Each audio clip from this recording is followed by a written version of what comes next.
안녕하세요. 저는 한국외국어대학교 페르시아어 이란 학과의 이주환입니다. 오늘 이제 그 이란 특강을 또 이렇게 할 수 있는 기회를 주셔서 정말 감사드리고요. 그 제목은 사실은 그 노명한 교수님께서 제안을 주셨는데 지금 현 상황과 굉장히 잘 이제 맞는 제목인 것 같습니다. 이란의 전쟁 상황과 국내외적 위기. 지금 현재 이란이 그 대내외적 위기 상황을 겪고 있거든요. 그래서 일단 목차부터 한번 보면은 이렇게 제가 5가지로 목차를 잡아봤고, 지금 현재 이란과 그 미국 이스라엘 사이의 전쟁이 아직도 좀 진행 중입니다. 그래서 하루하루가 계속 업데이트가 되고 있고, 그래서 그런 내용들을 여기 PPT에 막 다 담으려고 하지는 않았습니다. 그냥 전체적인 흐름에서 지금 이란이 대내적으로는 지금 문제가 되는 것이 이제 반정부 시위가 있었고, 그리고 지금도 물론 진행 중이라고 봅니다. 그리고 또 한 가지는 이제 핵 문제를 둘러싼 이제 이란과 미국 간의 갈등, 이제 여기서 더 지금 확대가 돼서 전쟁까지, 지금 군사 충돌까지 벌어지고 있는 양상이 지금 벌어지고 있는데, 그래서 그렇게 큰 틀에서 대내적 그런 위기와 대외적 위기 2가지를 보는 것으로 하고, 좀 구체적인 조금 더 디테일한 내용은 잠시 후에 뭐 Q&A 세션이나 그 토론 때 좀 이야기를 나눠보는 걸로 하겠습니다. 지금 계속해서 상황이 업데이트가 되고 있어가지고요. 그거는 자세히 넣지는 않았습니다. 그래서 먼저 우리가 그 이란의 핵 문제를 좀 보려면 역사적인 배경을 좀 알아야 될 것 같아서 이 역사를 잠시 좀 설명을 좀 드리고, 그리고 사실은 이런 핵 문제가 이란의 또 경제 문제랑 제재를 받고 있기 때문에 제재 문제와 연결이 되고, 그래서 또 이게 시위랑도 연결이 다 되거든요. 그래서 이란 시위도 이야기를 하려면은 지금 당장 작년, 그러니까 12월부터 시작된 그 최근 시위 이전에도 2022년에 마흐사 아미니라는 여성의 사망 사건으로 촉발된 그 히잡 시위가 이란에서 있었거든요. 그래서 히잡 시위부터 해서 물론 그 이전에도 많은 이란의 시위가 있었지만 2020년대만 딱 놓고 봤을 때는 히잡 시위부터 해서 그 시위와 지금 최근의 시위가 또 어떤 다른 특징이 있는지 한번 살펴보도록 하겠습니다. 그리고 지금 우리가 이란의 뭐 이제 최고 지도자가 사망한 사건, 그렇게 순교한 사건으로 인해서 그 뭐 이란 대통령에 대한 존재감이 약간 없어진 듯한 좀 느낌이 드는데, 사실은 이란에서 대통령이 또 가지고 있는 위상이 있거든요. 그래서 뭐 일각에서는 결국에는 최고 지도자한테 권력이 거의 집중이 돼 있기 때문에 대통령이 누가 되는 것은 큰 의미가 뭐 없는 것 아닌가 이런 시각도 있지만, 실제로 대통령이 누가 되느냐에 따라서 이란의 외교 정책이 180도 바뀌기도 하고 그렇거든요. 그래서 사실 페제시키안 정부 출범은 굉장히 큰 의미를 갖습니다. 그래서 이 부분도 그냥 간략하게라도 좀 이야기를 해보는 것이 오늘 의미가 좀 있을 것 같아서 목차는 이렇게 한 5가지 정도로 준비했습니다. 그래서 우선은 이 핵개발의 역사부터, 물론 여기 또 중동 전공하시는 교수님들은 물론 또 다 너무나 잘 아시겠지만, 또 그런 약간 중동학에 관련된 또 배경 지식을 가지고 계시지 않은 교수님들도 계신 것 같고, 그래서 그냥 간략하게만 좀 말씀을 드리겠습니다. 근데 이게 되게 아이러니한 상황이긴 한데, 실제로 이란의 핵개발이 시작된 것은 미국으로 인해서 시작이 된 거거든요. 지금 현재 이란 이슬람 공화국이지만 이제 그 이전에 팔레비 왕조였죠. 이제 팔레비 그 이제 왕조 때 보면은 팔레비 왕조가 친미 국가이기 때문에 그 당시에 굉장히 긴밀한 그런 연결 고리를 가지고 있었고, 그래서 미국의 주도로 사실 시작이 됐던 게 이란의 이제 핵개발의 역사의 시작입니다. 그래서 이제 팔레비 왕조 시절에 이제 미국의 강력한 동맹국이었던 이란이 이제 1957년에 원자력 협정을 체결하였고, 또 67년에 보면은 테헤란에 원자력 연구센터가 이제 설립이 되는 것이 이제 이맘때쯤 이제 그렇게 됩니다. 그리고 이란은 사실은 NPT 가입 국가입니다. 그래서 1968년에 핵 확산 금지 조약이라고 하죠. 이 NPT에 서명을 하게 되는 것이고, 거의 이제 그 초기 멤버거든요, 이란이. 그렇게 돼 있습니다. 근데 이것들이 이제 다 어그러지기 시작하는 것이 1979년에 이란 이슬람 혁명이 일어나고서 이제 미국이 이런 핵 그런 뭐 개발과 관련된 그런 모든 지원을 중단하게 되고, 그래서 이란 핵개발 프로그램은 이제 그 이후에 80년대 한 중반 정도에 다시 재개가 됐다, 이렇게 많이들 그렇게 평가를 하고 있습니다. 그리고 본격적으로 이제 시작이 된 것은 1989년에 그 러시아와 이제 원자력 협력 협정을 체결한 이후에 가속화되었다, 이렇게 제가 말씀드릴 수 있을 것 같고요. 이제 국제사회에서 이란의 핵 문제가 이렇게 처음 수면 위로 떠오른 것은 사실 2002년이거든요. 2002년 8월에 이제 이란의 반정부 단체가 있는데, 이제 그 약간 이런 이란에 어떤 핵시설이 있다는 것을 폭로하게 되면서, 예, 그래서 중부 나탄지 지역의 우라늄 농축 시설, 그리고 아랍 지역의 뭐 중수 생산 시설의 존재를 폭로하면서 사실은 이것이 이제 수면 위로 떠오르게 되는 것입니다. 그래서 이 당시에 대통령이 이제 개혁파로 분류되는 이제 무함마드 하타미라는 인물인데요. 이제 문명 간의 대화를 주장하기도 하고 그랬던 인물인데 이 당시에 이제 이 하타미가 2003년 2월에 무슨 얘기를 하냐면은 이제 이런 핵 개발 의혹과 관련해서 핵 확산 금지 조약의 위반이 아님을 그럼 한번 검증을 해보기 위해서 그 IAEA 사무총장을 이란 내 의혹 시도를 초청한다고 발표를 하거든요. 예, 그래서 그리고 나서도 그 하타미가 항상 이야기했던 것은 그럼에도 불구하고 이 문제를 우리가 개발하는 것은 이제 주권의 문제라고 이야기하는 것입니다. 그래서 평화적 목적의 그런 핵 개발은 계속할 것이라고 이제 하타미도 그 당시에 밝혔습니다. 또 이제 2004년 11월에 보면은 이제 그 당시에 사무총장이 엘 바라데이라는 인물인데 이 보고서를 통해서 그 이란의 정책이 2003년 10월까지 계속된 점을 이제 지적하면서 이란이 핵 안전 조치 협정을 위반했다 이렇게 평가를 하였습니다. 그래서 이 관련 내용 영어로 되어 있는 것이 이제 원문 내용이고요. 예. 그리고 본격적으로 이제 이란과 그 서방 세계, 미국을 비롯한 서방 세계가 이제 대립각을 세우는 것은 이제 2005년에 암마네자드라는 인물이 이제 대통령에 당선이 되면서 사실은 시작이 되는 것입니다. 그래서 이 당시 암마네자드는 이제 핵 주권을 다시 재천명을 하고 이제 서방 세계는 이란 핵 문제를 이제 유엔으로 이제 가지고 가게 되는 것입니다. 그래서 유엔 안보리에 이거 회부를 하고 그래서 그 이후에 보면은 이란이 핵 개발 그런 중단을 촉구하는 그 의장 성명서를 채택을 한 이후에 보면은 약 한 네 차례 정도의 그 대이란 제재 결의안을 이제 채택을 하면서 제재 강도를 높이게 되고요. 그리고 2010년 6월에 대이란 제재 결의안을 보면은 무기 금수를 확대하고 그리고 제재 대상에 포함되는 개인과 기업의 범위를 이제 확대하고 이제 그런 순으로 가게 됩니다.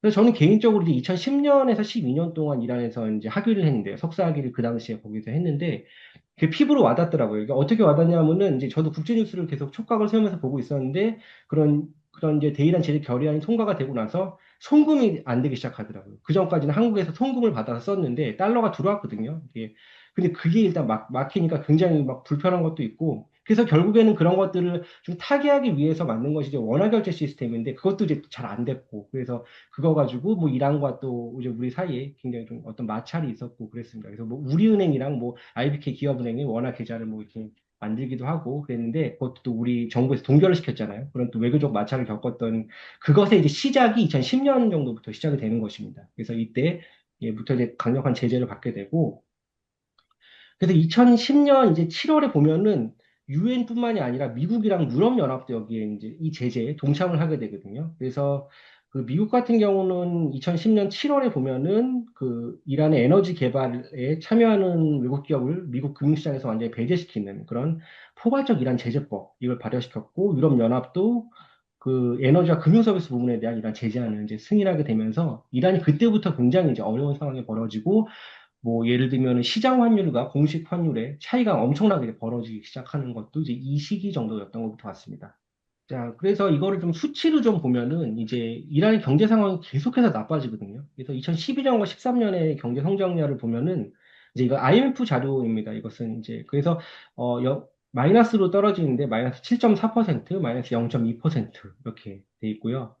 그래서 이러한 이제 경제난을 이란이 겪다 보니까 이제 2013년 이제 6월 대선에서 그 이제 서방과 관계 개선을 하겠다, 이제 핵 문제를 해결하겠다고 공약을 걸고 나온 이제 하산 로하니라는 인물이 대통령에 당선이 되게 됩니다. 예, 그래서 그때부터 이제 그러니까 로하니 행정부와 그 이전 행정부인 암만네자드 같은 경우는 경제 문제를 바라보는 관점이 완전히 달랐거든요. 그러니까 예를 들면은 그 암만네자는 경제 문제를 그냥 국내 문제로 생각을 했던 것입니다. 근데 이 로하니 같은 경우는 국내 문제가 아니고 경제 문제는 핵 문제랑 연결을 시켜서 이 경제 제재가 어느 정도 드러내야지 이란의 경제가 제대로 돌아갈 수 있다는 그런 인식을 가지고 있었기 때문에 이거를 같이 맞물려서 이렇게 이렇게 좀 컨트롤했던 측면이 있거든요. 그래서 이때 보면은 이 아야톨라 세이드 알리 하메네이가 그 로하니 대통령한테 사실상 그 핵 문제랑 관련된 정권을 이렇게 부여하게 되거든요. 그래서 이게 무슨 말이냐면은 그 전까지는 이란의 핵 협상 창구가 이제 최고 국가안보 회의가 이제 그것을 이제 맡고는 그런 형태였는데 이 최고 국가안보 회의는 사실 최고 지도자 직속 기구입니다. 예. 근데 이제 여기서 대통령 산하의 외교부로 이게 담당이 넘어가게 되거든요. 그래서 무하마드 자리프 이제 그 외교장관이 이때부터 이제 뭐 언론에 많이 얼굴도 나오고 이제 핵 문제를 계속해서 협상해 나가는 이제 그런 이제 모습을 취하게 됩니다. 그래서 2013년 11월에 보면은 일단 공동 행동 계획이 이제 도출이 되게 됩니다. 그래서 이게 굉장히 의미가 있고, 그러니까 로하니 행정부가 들어선 지 진짜 얼마 안 돼서 이게 일어난 일이거든요. 그래서 이제 이란이 핵 합의 사항을 준수하게 되면은 이제 일부 제재를 이제 완화하기로 이때부터 합의를 하고, 우리나라 같은 경우는 사실 이란산 그를 계속 수입하고 있었던 상황이었기 때문에 이게 굉장히 중요했던 것이고, 그래서 이란산 원유 수입국의 추가 감축 의무가 이제 이때 해소가 됩니다. 그리고 이제 2015년에 우리가 잘 아는 굉장히 유명한 이제 장면인데 이제 가운데 이제 무함마드 자바 자리프 이제 외교 장관이 있고 예, 그렇습니다. 그래서 이제 JCPOA라고 하죠. 예, 이것이 이제 타결이 됐던 게 2015년의 일입니다. 2015년 7월에. 그리고 나서 이제, 사실은 이제 제가 이 시기에 저는 이제 박사 과정을 밟고 있었는데, 이제 뉴질랜드에서 했거든요. 저는 정치학 박사 과정을 뉴질랜드에서 했는데, 이제 이란 그런 원문 자료 같은 거를, 이란은 그 좀 제재 이런 것 때문에 그런 어떤 뭐 학술 자료를 보려고 해도 좀 구입을 하고 이렇게 좀 신용카드로 좀 비용을 지불하고 봐야 되는 시스템인데, 이게 막혀 있거든요. 그래서 이런 비용 지불이나 이런 데 문제가 있기 때문에 직접 방문해서 이런 학술 자료를 구할 수밖에 없는 그때 상황이 있었습니다. 그래서 이 당시에 필드워크로 이란을 한 달 정도 이제 방문을 했는데, 이란의 그런 분위기가 정말 고무적이더라고요. 이제 이 당시에 JCPOA가 타결이 되고 나서, 이제 뭐 이란이 어떤 식으로든지 지금까지 어려웠던 경제 상황을 이제 다 좀 정리를 하고, 좀 이제 어느 정도 국제사회에 발맞춰 나갈 수 있겠다라는 좀 국민들의 희망이 많이 좀 느껴졌던 저도 개인적인 경험이 있습니다. 그래서 이때 2015년에 이게 JCPOA가 타결이 되고, 미국과 뭐 유럽연합, 미국, 또 그 유엔 이런 데서 그 이란에 부과했던 대부분의 제재는 다 사실은 이때 해제가 되거든요. 그리고 근데 모두 다 해제가 된 건 아니고 예를 들어서 미국 같은 경우는 그 이란과 원유 및 에너지 제품 교역, 뭐 금융거래 여기에 이런 것들을 제한하는 1차 제재는 사실 좀 유지하긴 했습니다. 그래도 이게 굉장히 의미가 있는 게 그래서 2015년에 그런 이제 지표를 보면은 그 마이너스 1.3%였던 그런 이제 경제 성장률이 이제 플러스로 전환되는 그 JCPOA가 타결된 이후에 이제 이란의 경제 지표를 보면은 그 전까지 마이너스 1.3%였던 그런 경제 지표가 이제 플러스로 전환되는 이제 효과가 나타나기 시작합니다. 그래서 이게 보면은 13.4%, 3.8% 이렇게 지표가 마이너스에서 플러스로 이제 바뀌는 것을 볼 수 있겠습니다. 그리고 나서 그제 이 당시에 이제 JCPOA가 타결될 당시에 이제 대통령이 미국 대통령이 오바마 대통령인데요. 이제 오바마 대통령이 사실은 이렇게 오바마 대통령은 사실 균형 전략을 내세우는 게 대통령이고, 이 당시 2015년에 이란 핵 합의를 통해서 이란의 중도 개혁파한테 사실은 힘을 굉장히 실어주게 됩니다. 그래서 2016년에 보면은 이란 총선이 있었는데, 여기서도 보면은 이란의 중도 개혁파가 이제 압승을 하면서 이란의 개혁 정책이 이제 점점 탄력을 받기 시작하는 것이 이맘때쯤입니다. 그러니까 지금이랑 완전히 상황이 다릅니다. 지금은 이란의 의회가 이제 보수 강경파가 장악하고 있는 상황이거든요. 이제 이 당시에는 이제 중도 개혁파가 이제 다수를 차지하면서 이제 완전히 개혁을 할 수 있는 그런 조건이 다 만들어진 상황이었죠. 근데 문제가 되는 것이 이제 이란 입장에서 문제인 것이죠. 2017년에 이제 트럼프 이제 후보자가 대통령이 되면서 그런 이란 핵 합의에 부정적인 입장을 보이게 됩니다. 그래서 이란 핵 문제가 이제 새로운 국면을 맞이하게 되는데 사실은 많은 중동 전문가들이 여기 물론 교수님들도 계시고 하지만 많은 전문가들이 하는 얘기가 이 JCPOA 자체가 다자간 그런 협정이기 때문에 미국이 일방적으로 탈퇴할 수 없을 것이라고 보는 그런 의견이 우세했거든요. 근데 정말 그런 기대와 예상을 깨고서 이제 탈퇴를 하게 되죠. 트럼프 대통령이. 그래서 보면은 그 어떤 문제에 이제 의문을 제기하냐면 일단 일몰조항 여기에 굉장히 이제 그런 부정적인 입장을 표명을 했습니다. 이제 일몰조항이 뭐냐면은 예를 들면은 이제 원심 분리 같은 경우 10년이고 고농축 우라늄은 15년 이 시간이 지나면은 이제 그런 규제가 풀리게 되는 것이거든요. 그래서 이런 것들이 그러니까 완전하지 못한 합의다라고 보았던 것이고요. 또 하나는 이제 핵 그런 합의에 탄도미사일 제한 규정 같은 것이 담기지 않았다는 점도 비판을 하면서 이제 JCPOA를 그 당시에 탈퇴를 했습니다. 예, 그래서 굉장히 유명한 장면이죠. 이 당시에 저는 이제 뉴질랜드에서 이제 TV를 보고 있었는데 저도 굉장히 충격을 받았던 이제 기억이 있습니다. 보면은 2018년 5월에 이제 탈퇴를 하고서 약 두 차례에 걸쳐서 대이란 제재를 이제 복원을 하기 시작했고요. 그래서 역시도 그 경제 지표를 보면은 다시 마이너스로 경제 성장률이 전환되는 것을 볼 수 있습니다. 이제 그 이후에 바이든 정부가 들어오고 나서 저도 그랬고 사실 많은 또 그런 중동에 있는 그 전문가들이 또 기대를 많이 했거든요. 예. 이제 핵 합의가 좀 복원될 것이다라는. 그래서 거의 근접한 상황까지 사실 갔다는 평도 많은데 이게 굉장히 또 아쉽게도 그때 복원이 되지 못했습니다. 여러 또 그런 이슈가 있었고. 그래서 이 당시에 보면은 이제 가장 중요한 이제 핵 이런 문제라든지 이런 대화가 좀 이렇게 중단되게 된 가장 중요한 이제 계기는 러시아 우크라이나 전쟁인 것 같아요. 그게 2022년 8월에 이게 하게 되면서 그런 전쟁 여파로 2022년 8월에 이제 중단이 되고 그리고 나서 사실은 2022년 9월부터 이제 그 마흐사 아미니의 사망 사건으로 촉발된 또 반정부 시위가 발생하기 때문에 인권 문제라든지 이런 거에 미국이 굉장히 많이 의문을 제기하고 또 압박을 했기 때문에 사실은 이런 핵 그런 어떤 협상이 일어날 수가 없는 조건이 되어버렸습니다. 2022년부터. 그래서 이제 계속 맞물려 있는 것입니다. 이 반정부 시위랑 핵 문제는 계속 같이 가져가는 문제거든요, 이란에서. 그래서 보면은 이제 2022년 9월부터 이제 반정부 시위가 시작이 됐는데, 여기 보면은 이게 단순히 인권 문제, 여성의 인권 문제 이렇게 접근하면 안 되는 것이 굉장히 복잡합니다. 이 히잡 시위라는 것이.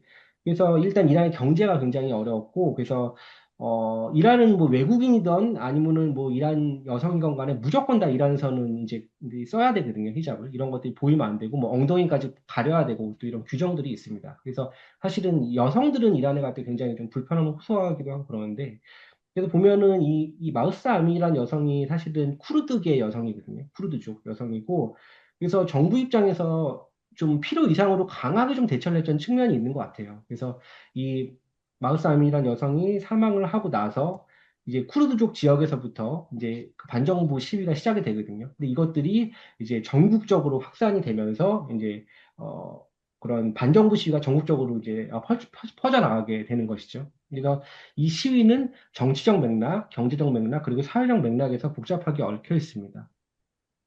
또 하나하나 보자면은 이 당시에 1년 전에 2021년에 또 이란의 13대 대선이 있었는데 이 특징이 딱 두 가지 키워드로 요약이 되거든요. 하나는 낮은 투표율, 또 하나는 보수 강경파 후보의 승리 이렇게 돼 있습니다.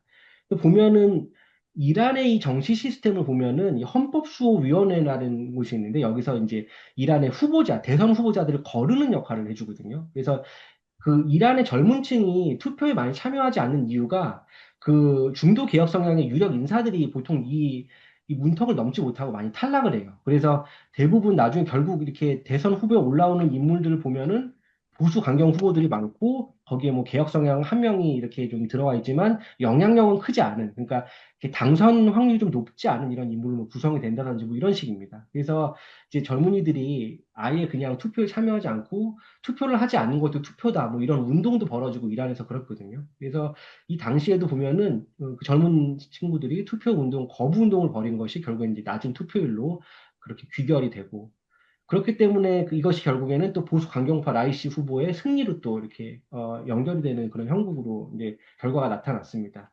그러니까 다시 말씀드리면 라이시 정부는 정권 초기부터 되게 기반이 좀 취약했다, 좀 불안정했다라고 볼 수가 있거든요. 그리고 나서 2022년에 이런 반정부 시위가 일어났을 때, 이제 어떻게 보면 이 라이시 정부 입장에서는 그러니까 좀 대안이 없었습니다. 이렇게 반정부 시위로 강경하게 진압함으로써 보수층의 결집을 좀 유도하는 그런 이제 스탠스를 취하게 됩니다. 그리고 아까도 말씀드렸듯이 이제 이란의 그 경제적인 상황도 우리가 좀 빼놓을 수가 없는데요. 이 당시에 또 우리가 좀 수치를 보자면은 이제 물가 상승률이 이제 2021년에 40%, 그리고 22년에는 49%까지 기록한 살인적인 물가 상승률을 기록하게 됩니다. 그리고 아까 언급했듯이 마흐사 아민이라는 인물이 이제 쿠르드계 인물인데 그렇기 때문에 소수민족 문제도 항상 이란 사회에서는 계속해서 문제가 되어왔던 것이거든요. 그래서 이런 것들이 좀 사회적 불만, 소수민족의 사회적 불만 이런 것들이 복합적으로 작용을 해서 이제 반정부 시위가 전국으로 확산이 되게 됩니다. 그래서 이제 이 반정부 시위가 어느 정도 마무리되고 나서 또 2024년에 이제 대선이 있었는데요. 이때 투표율을 보면 정말 충격적이거든요.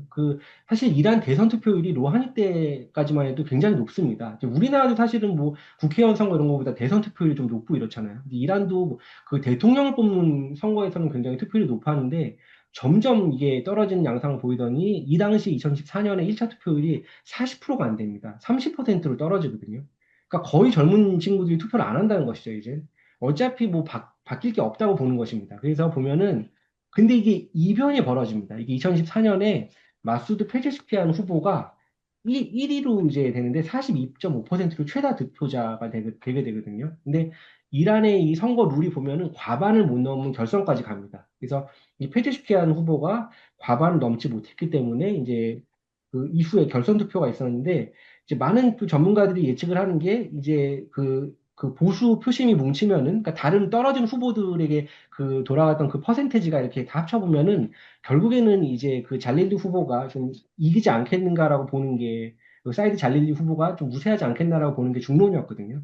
근데 여기서 이변이 또 벌어지는 것이 1차 투표를 포기했던 약 600만 정도의 그 표가 결선에 또 들어오게 됩니다. 그래서 이 표가 고스란히 다 이제 페제시키안 쪽으로 가게 되는 것이죠. 그래서 이제 결선에서는 투표율이 보면은 50%까지는 안 되었어도 어쨌든 거의 근접한 49.8%까지 나오고요. 그 페제시키안이 결국 이제 승리를 하게 됩니다. 그래서 이 사람들이 사실은 기대를 굉장히 많이 했거든요. 그래서 그 이란 언론사 중에 이스나라는 언론사가 있습니다. 이라니안 스튜던트 뉴스 에이전시라고 이제 그 이란 통신사인데 여기에 보면은 마수드 페제시키안 당선인의 개혁 의지가 느껴지는 문구가 있어서 가져왔는데요. 이런 문구가 있더라고요. 여러분을 홀로 남겨두지 않겠습니다. 저를 홀로 내버려 두지 마세요. 뭐 이런 문구가 있습니다. 그래서 이게 이스나라는 그 기사 제목이자 마수드 페제시키안 당선인의 좀 의지가 드러나는 그런 메시지인 것 같아서 한번 가져와 봤습니다. 그래서 이 페제시키안에 보면 주요 공약은 뭐 여러 가지가 있겠지만 두 가지로 요약이 되는데 하나는 핵합의 복원하겠다. 그리고 또 하나는 히잡 규제 완화하겠다는 것입니다. 그러니까 아까 이야기했던 이란의 대내외적 위기 그 두 가지죠. 그 반정부의 어느 정도 그런 국민들의 불만을 좀 누그러뜨리는 그런 효과와 그리고 좀 이렇게 경제 제재를 드러내서 다시 좀 복귀를 하겠다 국제사회에 이런 의지를 좀 가지고 있었던 것이 이제 그때 당시 공약이었고 그래서 보면은 기대를 많이 했지만 이게 잘 안 됐던 부분이 이제 여러 가지가 있지만 일단은 구조적인 측면에서 이란의 정치 체제를 이해하기 위해서는 권력 구조를 한번 좀 봐야 될 것 같습니다. 그래서 권력 구조를 보면은 일단 잘 아시겠지만 이란의 권력 구조에서는 최고 지도자가 이제 정점에 위치합니다. 그래서 최고 지도자가 뭐 외교라든지 안보 정책, 또뭐군 통수권도 가지고 있고, 그러니까 실제적으로 굉장히 큰 권한들을 가지고 있는 것이 최고 지도자이고 대통령 같은 경우는 이제 행정부의 수반이지만 이제 주요 결정 과정, 그죠 뭐 대외 정책이라든지 굵직굵직한 결정 과정에서는 아무래도 최고 지도자의 영향력이 크게 작용하는 구조를 가지고 있습니다. 그리고 지금 또 하나 언급해 볼 수 있는 것은 이란의 의회가 지금 보수파가 장악을 하고 있기 때문에 개혁 정책을 추진하는 데는 굉장히 좀 어려움이 있는 게 사실입니다. 그리고 또 하나 언급해 볼 수 있는 것은 2023년에 이제 하마스가 이스라엘을 침공을 하면서 이제 그때부터 전쟁이 벌어졌잖아요. 근데 이 전쟁을 이스라엘은 계속 그 이란을 끌고 들어오려는 전략을 취하고 또 굉장히 충격적이었던 것이 페제스키안의 그 취임식에 대통령 취임식에서 하마스의 정치국 지도자라고 하는 이스마일 하니에가 이제 이스라엘 공격으로 그때 이제 사망을 하게 되면서 그러니까 이게 페제시키안이 어떤 개혁 드라이브를 걸기에는 너무나 상황이 안 좋은 것입니다. 그래서 지금은 어떤 보수파가 굉장히 목소리가 좀 이렇게 목소리를 낼 수밖에 없는 상황이고 개혁파의 입지가 점점 줄어드는 지금 그런 형국이거든요. 그래서 페제시키안이 뭘 해보려고 해도 계속해서 어려움에 지금 봉착해 있는 상황이다. 좀 이렇게 평가해 볼 수 있을 것 같습니다. 근데 지금까지 좀 약간 이제 어떤 일이 있었는지 이란에서 뭐 핵 개발의 역사라든지 아니면은 2020년대에 일어난 그 이제 히잡 시위를 한번 봤고요. 그러면은 이제 최근에 일어났던 작년 12월이죠. 이제 그때 시작이 돼서 이제 올해 초에 1월에 굉장히 격렬하게 일어났던 이제 반정부 시위 한번 이야기를 해보겠습니다. 그래서 계속해서 지금 말씀드릴 수 있는 것은 이제 이란의 제재 그 문제가 있기 때문에 이란이 정말 어렵습니다. 경제적으로. 제가 석사 이제 그 학위를 했을 때는 그 당시에는 이 제재가 시작되는 아주 거의 초기 시점이었기 때문에 그 당시 물론 저 같은 경우도 굉장히 그걸 피부로 많이 느끼고 충격을 많이 받았는데 지금은 그거에 비해서 진짜 몇 배는 더 이제 힘든 상황이거든요. 그래서 처음에 제가 이제 공부했을 때 이란의 환율이 달러당 10,000토만에서 뭐 나중에 보면은 한 30,000토만까지 그러니까 3배 정도가 이제 뛰어서 그때도 되게 충격을 받았는데 지금 이게 어떻게 되냐면은 그당 12월 달 그 달러당 보면은 142만 리알이거든요. 이게 이제 말이 안 되는 것인데 급락을 했다고 볼 수 있죠. 그래서 그 10년 전에 핵합의 당시에가 3만 2천 리알 수준인데 거의 10년 만에 한 40분의 1, 44분의 1 이렇게 지금 화폐 가치가 하락을 하는 것입니다. 그래서 이제 국민들이 어느 이제 살 수가 없는 상황이 된 것이죠. 경제가 워낙 어렵기 때문에. 그래서 2025년 12월에 발생한 시위는 이런 경제적 위기에 대한 국민의 불만이 결국에는 폭발한 사건으로 표면적으로는 그렇게 이해할 수 있고요. 근데 이게 약간 보면은 2022년 시위와는 다르게 정부의 약간 대응 방식이 초반에 좀 달랐거든요. 이게 보면은 2022년에는 정부가 강경 진압을 이렇게 막 들어갔는데 이 작년에 시위가 발생하고 나서는 정부가 어느 정도 이런 시위대한테 좀 설득시키려는 모습을 보이거든요, 시위대를. 그러니까 뭐냐면은 이란의 경제 정책에 문제가 있었다는 점을 어느 정도 시인을 하는 모습을 보입니다. 그리고 대화를 통해서 이거를 좀 어떻게 극복을 해보려는 양상을 좀 보여주긴 하는데 이게 이제 계속해서 시위가 좀 걷잡을 수 없이 커지게 되면서 정부가 좀 태도를 이제 바꾼 것이죠. 예, 바꾸고 이제 강경 진압으로 다시 좀 돌아가게 됩니다. 그래서 근데 이게 정부가 이렇게 약간 그런 모습을 좀 초반에 그래도 대화 타협을 좀 해보려는 모습을 보였던 것은 역시 심각성을 인지하고 있거든요. 지금 이란 정부 같은 경우도 지금 이란의 경제가 정상적이 아니라는 걸 인지하고 있는 것 같습니다. 그래서 이거를 좀 타개해 보기 위해서 어느 정도 좀 제스처를 취했던 것 같습니다. 그래서 보면은 이제 시위가 확산이 되면서 이런 경제적 불만이 점차 이제 정치적 권위주의 체제에 대한 이제 비판으로 확대가 되고 결국에는 체제 정당성을 부정하는 이제 양상으로 보여주는 것이죠. 그래서 정권 교체 요구까지 발전했던 것이 이제 1월 달까지 있었던 그 반정부 시위의 모습입니다. 그리고 아까 그 마흐사민이 사망 사건 그 이야기할 때 그 마흐사미란 여성이 이제 소수민족 쿠르드족 이야기를 했었는데 이번 시위에서도 역시 소수민족 그런 문제가 이제 드러났습니다. 뭐 언론에는 그렇게까지 보도가 되진 않았지만 제가 볼 때는 이 쿠르드족이 서부 지역에 굉장히 많이 지금 거주를 하고 있거든요. 이란의 서부 지역에. 그래서 보면은 북서부 쿠르드족 지역에서의 시위가 굉장히 격렬했습니다. 이번에도. 그렇기 때문에 이런 소수민족은 계속해서 잠재되어 있는 이란의 좀 내재적인 불안정한 요인으로 좀 우리가 볼 수 있을 것 같고요. 그래서 결과적으로 보면은 2025년 말부터 지금 올해 한 1월 정도까지 이제 있었던 1, 2월 정도까지 있었던 이 시위를 보면은 경제 위기 때문에 촉발이 됐지만 이제 정치 체제에 대한 불만 그리고 소수민족 문제 이런 것이 결국엔 복합적으로 다 이제 드러났던 시위다라고 우리가 좀 분석해 볼 수 있을 것 같습니다. 그리고 이제 마지막 이제로 언급해 볼 수 있는 것은 이제 이란 핵 문제가 지금 현재 군사 충돌로까지 좀 확대가 된 상황이기 때문에 또 이 문제를 이야기 안 할 수가 없을 것 같습니다. 그래서 이란의 그런 핵 문제와 이란과 미국 간의 핵 협상은 이제 오랜 기간 사실 국제 정치에서 늘 이제 화두였는데 이게 보면은 결국 그 이제 시발점이라고 한다고 하면은 이제 2018년에 트럼프 행정부가 JCPOA를 파기를 하면서 이제 이 문제가 시작이 되는 것이거든요. 사실 이란 입장에서는 JCPOA를 굉장히 잘 준수하고 있었습니다. 그래서 어느 정도 그 룰을 따르고 있었는데 미국이 이거를 오히려 깬 상황이었거든요. 그 당시에. 그래서 이란 입장에서 사실은 좀 억울한 측면이 없지 않아 좀 있는 것 같습니다. 네, 그렇고 그럼에도 불구하고 이란은 지금 계속해서 지속적으로 이야기하고 있는 것은 외교적인 해법을 강조하고 있거든요. 핵 문제와 관련해서. 그리고 굉장히 이러한 기조가 그러니까 2025년에 그 이란과 이스라엘, 미국 간의 그 12일 전쟁이 있었는데 이 당시에도 이 기조가 유지됩니다. 그래서 그 군사 충돌 상황에서조차도 이란은 이런 뭐 담화 같은 거를 보면은 외교적 해결 가능성을 완전히 좀 배제하지 않는 그런 좀 전략을 취하는 것을 좀 볼 수 있습니다. 우리가 최근까지 이어진 그 협상 과정, 핵 협상 과정을 보면은 미국이 이란에게 요구하는 것은 크게 세 가지로 좀 이렇게 나눠지는데 첫 번째는 우라늄 농축 중단, 그리고 두 번째는 탄도미사일 프로그램을 제한한다. 그리고 세 번째는 대리 세력 지원하는 것을 중단해라.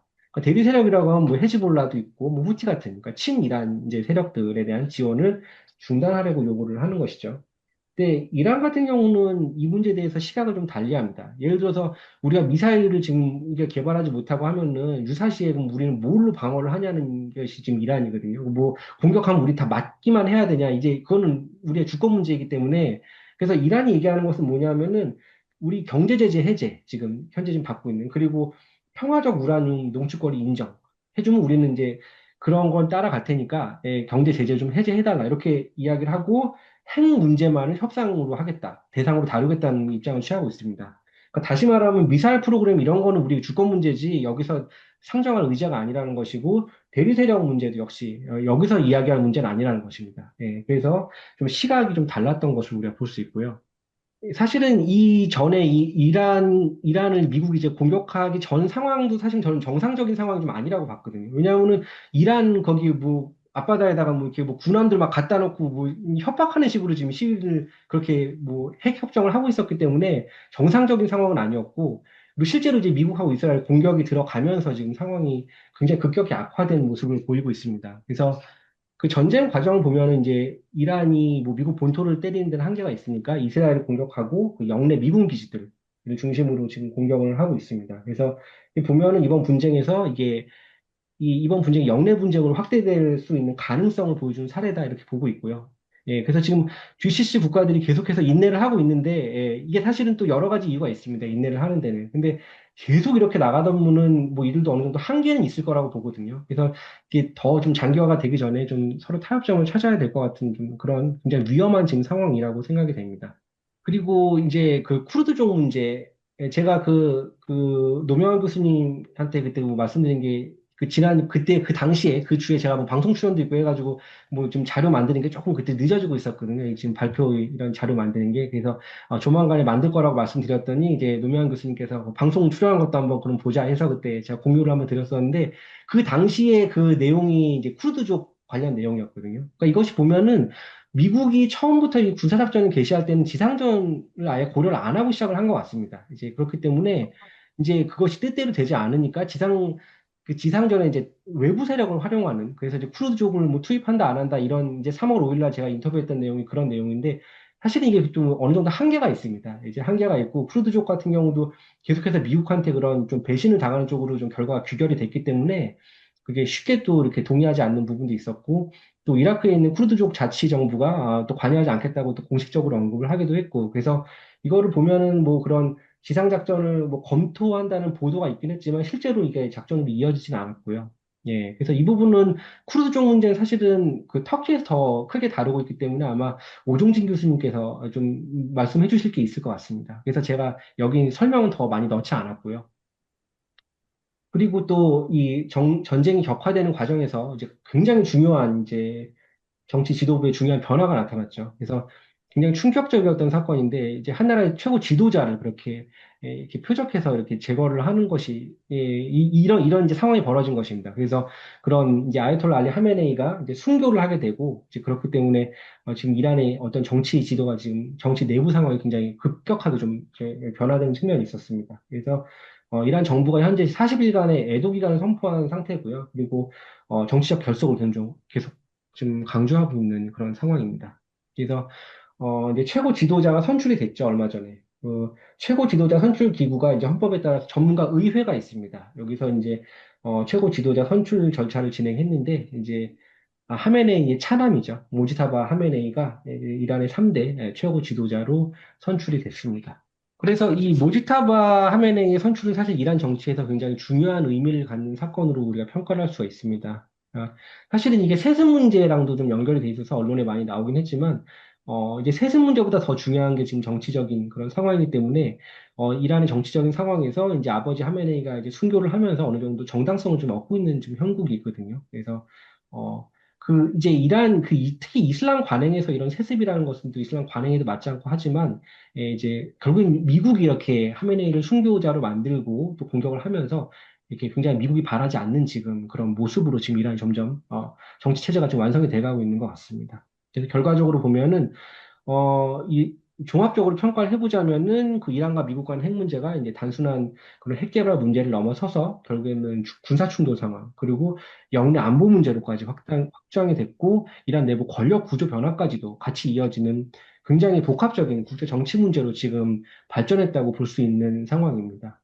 그돼 있고, 그 미국과 이란의 전쟁은 지금 제가 발표를 하고 있는 이 시간에도 진행 중에 있거든요. 예, 그래서 이란이 지금 보면은 종전 조건으로 내세운 게 세 가지가 있습니다. 첫 번째는 자국의 정당한 권리를 인정해 달라는 것이고, 전쟁 피해에 대한 배상 해달라는 거고, 향후에 재침략을 막기 위한 확고한 그런 국제적인 그런 보장을 요구를 지금 하고 있습니다. 그래서 보면은 우리가 이란이라는 이렇게 나라를 놓고 보면은 지난 약 반세기 정도 동안 이란은 그 세계의 최강국이라고 하는 미국을 상대로 외교전을 또 벌여온 나라가 이란이거든요. 그래서 지금 여러 가지로 외교적 수완을 발휘하고 있는 것 같습니다. 그래서 그 이란 정부의 정치적 수완과 외교적 역량이 지금 다시 한번 시험대에 올랐다고 할 수 있습니다.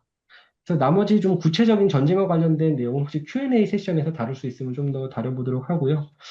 좀 말을 좀 길게 한 것 같은데 발표는 일단 여기까지 하도록 하겠습니다. 네, 감사합니다. 이란의 상황, 지금 미국, 이스라엘 한편에 그리고 이란 한편에 전쟁 관해서 그래도 가장 핵심은 이 핵 문제인데 그 핵 문제의 그 전개 과정을 아주 구체적으로 자세히 이렇게 설명을 해주셨습니다. 이제 앞으로 이제 이러한 지금 현재의 전쟁 상황 또 이란 내부의 어떤 정치 구조 문제 이제 이런 것들을 우리가 문화, 역사 차원으로까지 이렇게 연결해 가면서 이렇게 좀 이해를 해보는 쪽으로 이제 가는데 오늘은 한계가 있겠죠. 그래도 이제 오늘을 계기로 이렇게 가보면 좋겠습니다. 그래서 핵심의 이 핵 문제를 그 초기부터 지금 현재까지의 상황을 잘 정리를 해주셔서 대단히 감사합니다. 좀 명쾌해졌습니다. 저도 그래서 대단히 감사합니다. 그 사실은 어디까지 확전이 될까가 아니고 저는 일단 이게 지금 이 전쟁이 미국하고 이란 같은 경우는 길게 가면 갈수록 양국에 다 지금 손해가 되는 것 같거든요.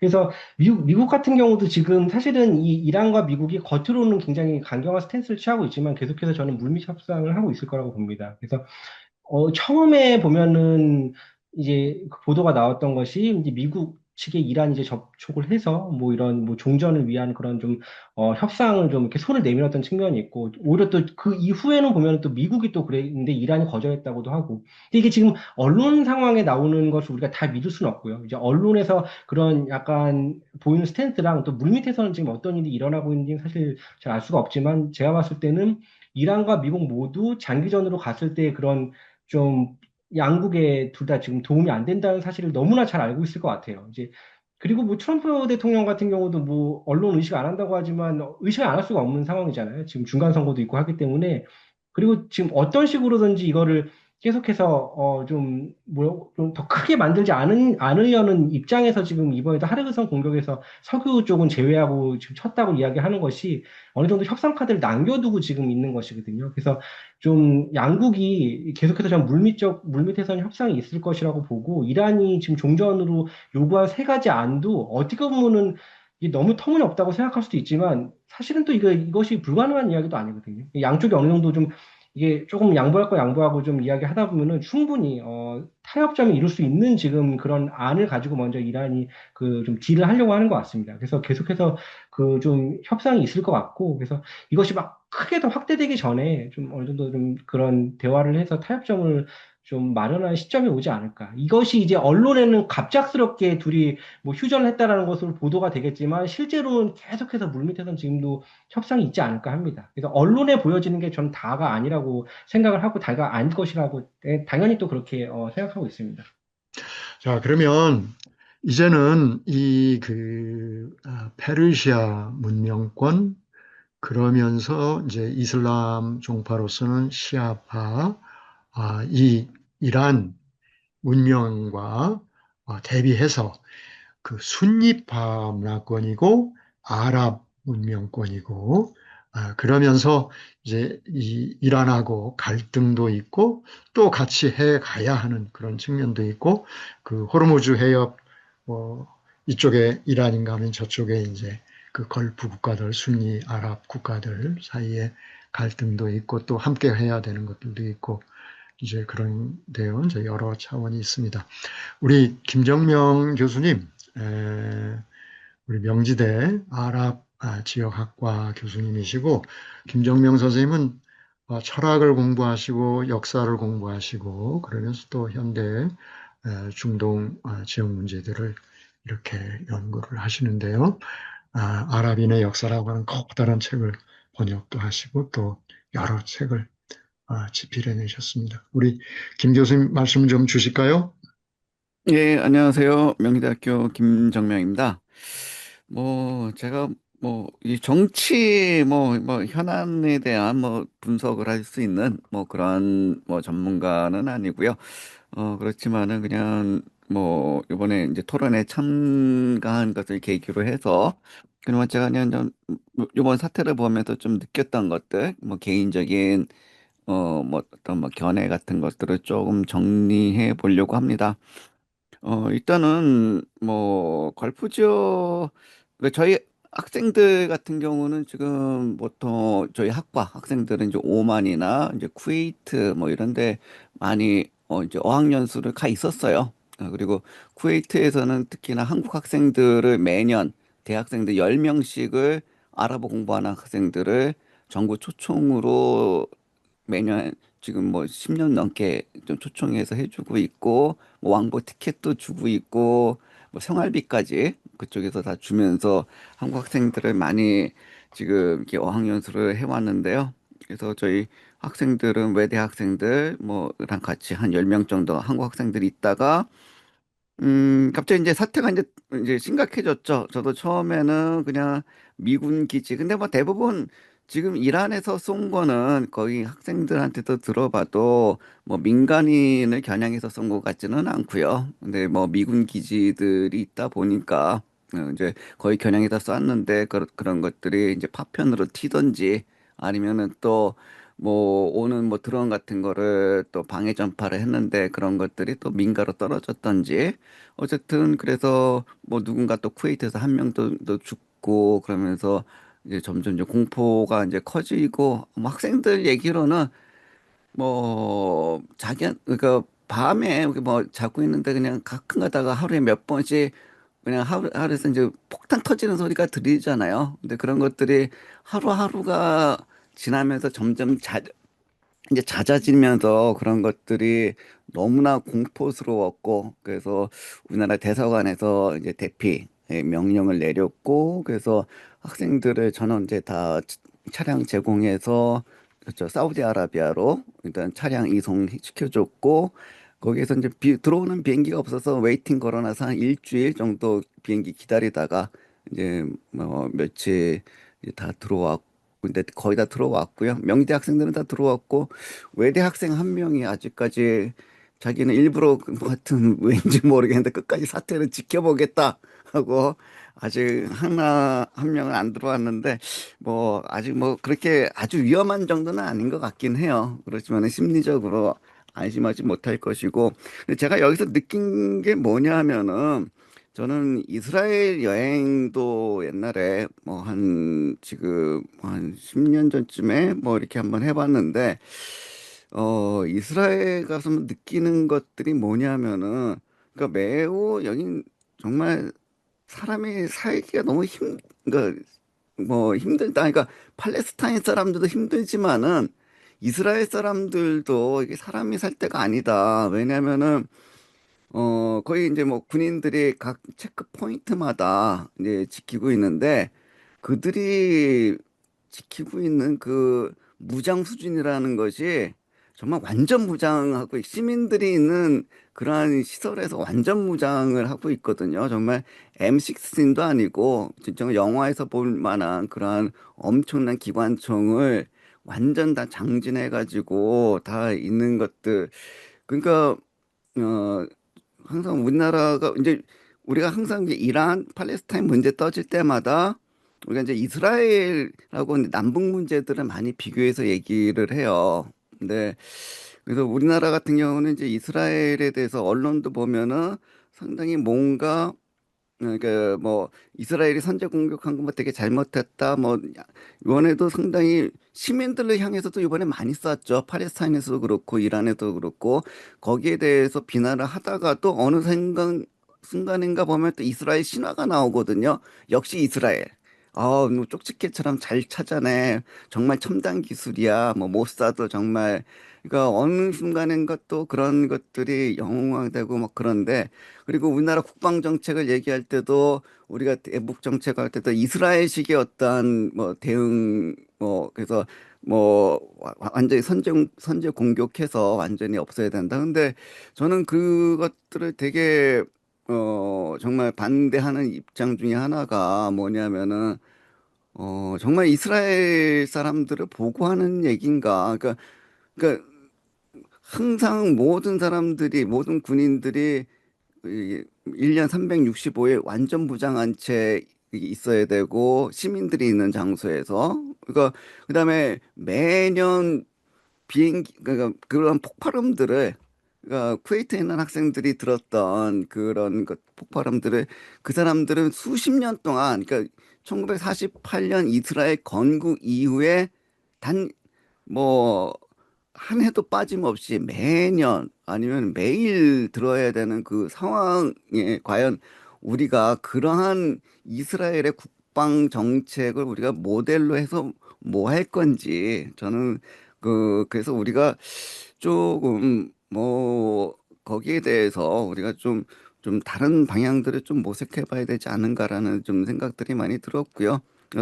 그렇기 때문에 저는 어떻게 보면은 이게 김대중 이게 연구 회가라서 그런 게 아니라, 옛날에 그 김대중 대통령의 그러한 어떤 선샤인 팔러시, 이게 햇볕 정책 같이 뭔가 우리가 궁극적인, 물론 단기적으로는 북한의 대응에 대해서 우리도 맞대응 해야 되겠지만은 그 대응 자체가 목적이 돼서는 안 된다고 생각하거든요. 장기적으로는 우리가 어떻게 평화를 유지해 나갈 것인가, 거기에 대해서 우리가 장기적인 궁극적인 전략을 세우는 것이 맞지 않은가라는 생각이고요. 그래서 미국도 그렇고 이스라엘도 그렇고 그런 것들이 전혀 엄, 그런 어떤 팔레스타인을 대할 때도 그렇고 이란을 대할 때도 그렇고 그러한 어떤 생각 자체를 지금 안 하고 있는 것이 아닌가라는 생각들. 그러면 이번에 미국의 어떤 대응을 보면은요, 정말로 이렇게 전쟁을 하면서 이렇게 무계획적일 수가 있을까, 솔직히. 지상전하게 할 마음이 없다 갑자기 지상전을 한다 그러지 않나. 어느 날 갑자기 또 크루드족을 동원한다 그러질 않나. 느닷없이. 그다음에 또 한국도 군함 보내라 하지 않나. 그러니까 과연 이렇게 전쟁을 해도 되는 건가? 하는 그런 의구심이 들었고요.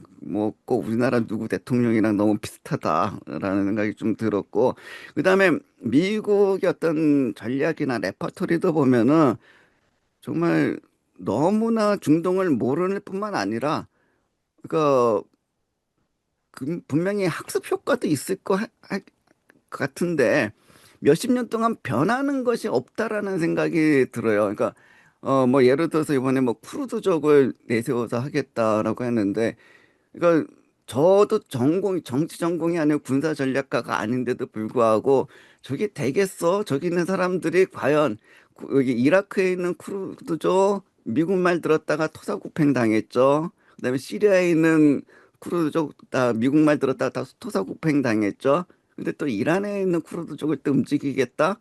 정말 누구를 정말 바보로 보는 건지 정말.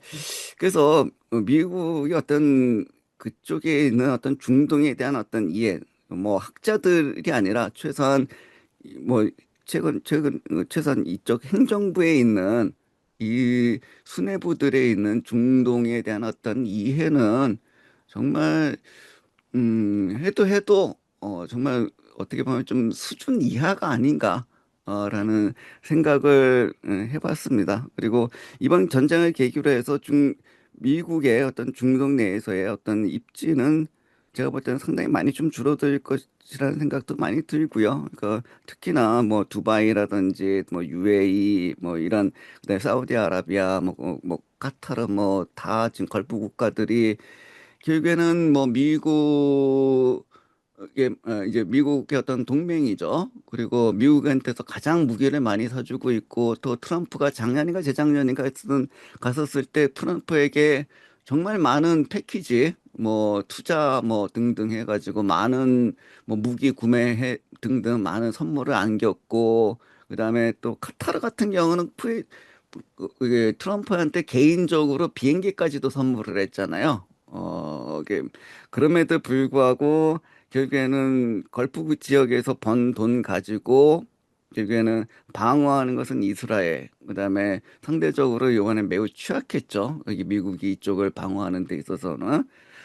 그렇기 때문에 이들에게서는 상당히 그리고 뭐 이쪽 선제 타격을 할 때도 보면은 사우디나 뭐 이런 나라들과 전혀 뭐 미국에서 상의도 한마디도 없었다라는 부분들에 있어서 그 이쪽에서도 상당히 미국의 어떤 이런 일관적이지 못한 어떤 정책들에 대해서 많은 어떤 신뢰를 잃게 되고 결국에는 미국의 어떤 이 지역 내에서의 어떤 뭐 신뢰 뭐 이런 것들은 요번에 사태를 계기로 해서 급격하게 많이 무너지지 않을까 그런 생각이 들었습니다.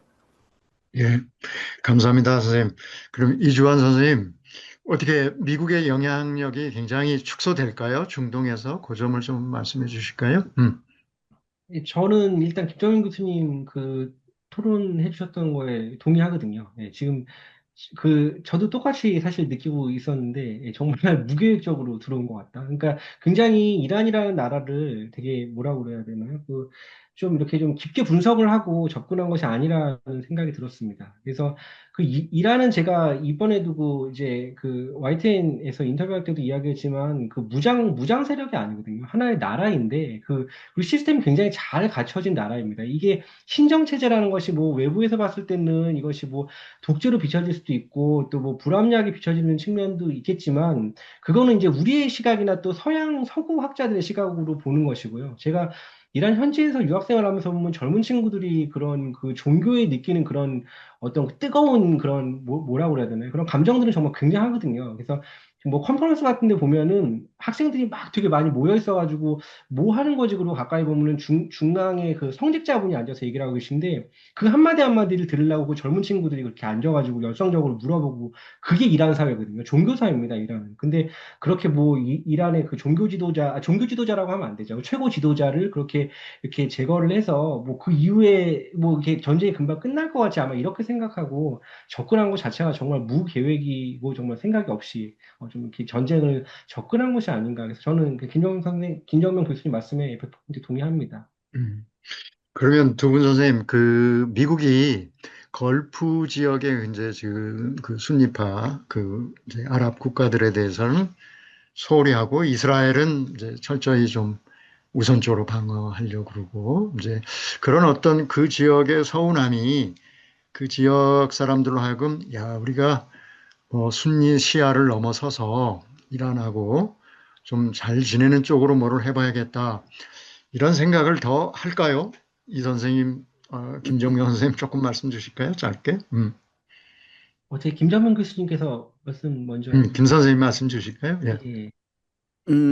글쎄, 뭐, 스네시아, 글쎄, 뭐, 이 갈등, 뭐, 그러니까, 사우디하고, 뭐, 이란하고, 뭐, 분명히, 뭐, 그 지역에서 어떤 패권, 뭐, 경쟁 구도가 있는 거는 사실이지만은, 그것이 저는 뭐, 사우디, 이란의 패권이지, 그것이 궁극적으로 뭐, 순니시아다라는, 그 패권 경쟁은 아닌 것 같다라는 생각이 들거든요.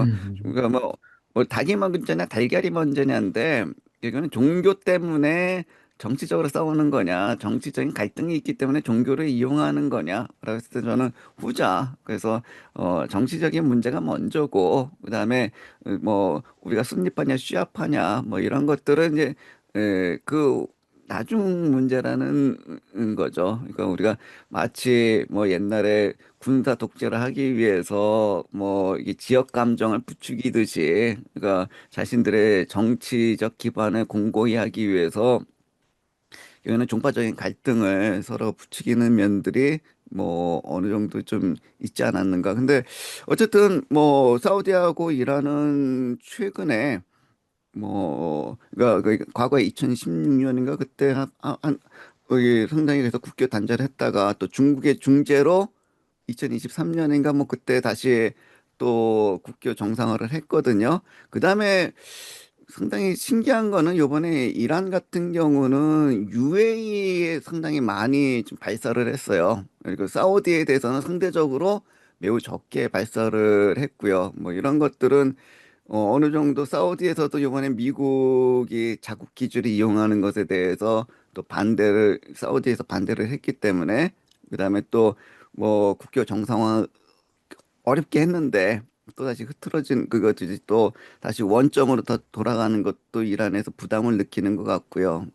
그 대신에 왜 UAE에 이렇게 많이 할까? 뭐 상대적으로 뭐 UAE가 좀 더 만만할 수도 있고, 근데 상당히 또 그런 만한 또 이유가 또 있는 것이 UAE가 아브라함 협정 이후에 이스라엘과 또 매우 가까워졌거든요. 그래서 아브라함 협정 이후에 그러니까 팔레스타인이 도발했던 이유 중에 하나가 아브라함 협정 때문인데, 근데 오히려 팔레스타인 도발 이후에도 UAE하고 이스라엘은 더 가까워졌습니다. 무역량도 몇 배로 더 많이 늘고요.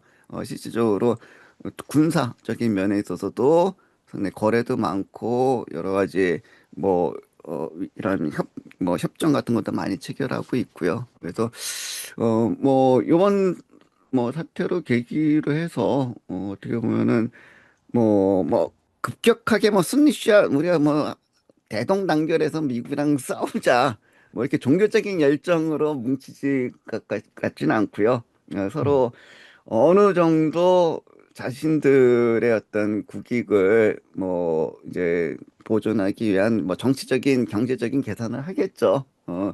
그 선에서 미국과 적당한 어떤 거리두기 전략을 하면서 자기네들끼리도 적당한 어떤 관계를 유지하려고 하지 않을까 그렇게 생각이 듭니다. 예, 감사합니다. 우리 참여자 선생님들한테 아브라함 협정이라면 이제 이스라엘과 아랍 몇몇 국가들이 이제 서로 협정을 맺은 거죠.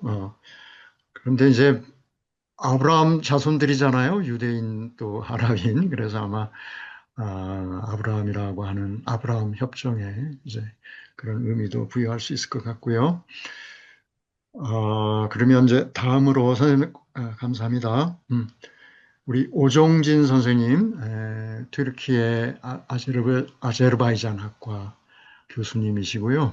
이제 국제정치학, 그다음에 지금 현재 그 학장도 맡고 계시고, 선생님 좀 좋은 말씀 주십시오. 특히 쿠르드족 관련해서 예. 네, 안녕하세요. 예, 한국외대 오종진 교수입니다. 예, 오늘 이렇게 또 여러분들하고 만나 뵙게 되어 반갑고요. 또 오늘 이주한 교수님 얘기도 잘 들었습니다. 정말 어떻게 보면 너무 어처구니 없는 전쟁에 정말 계속 확전되는 것 같아서 좀 너무 아쉽고요.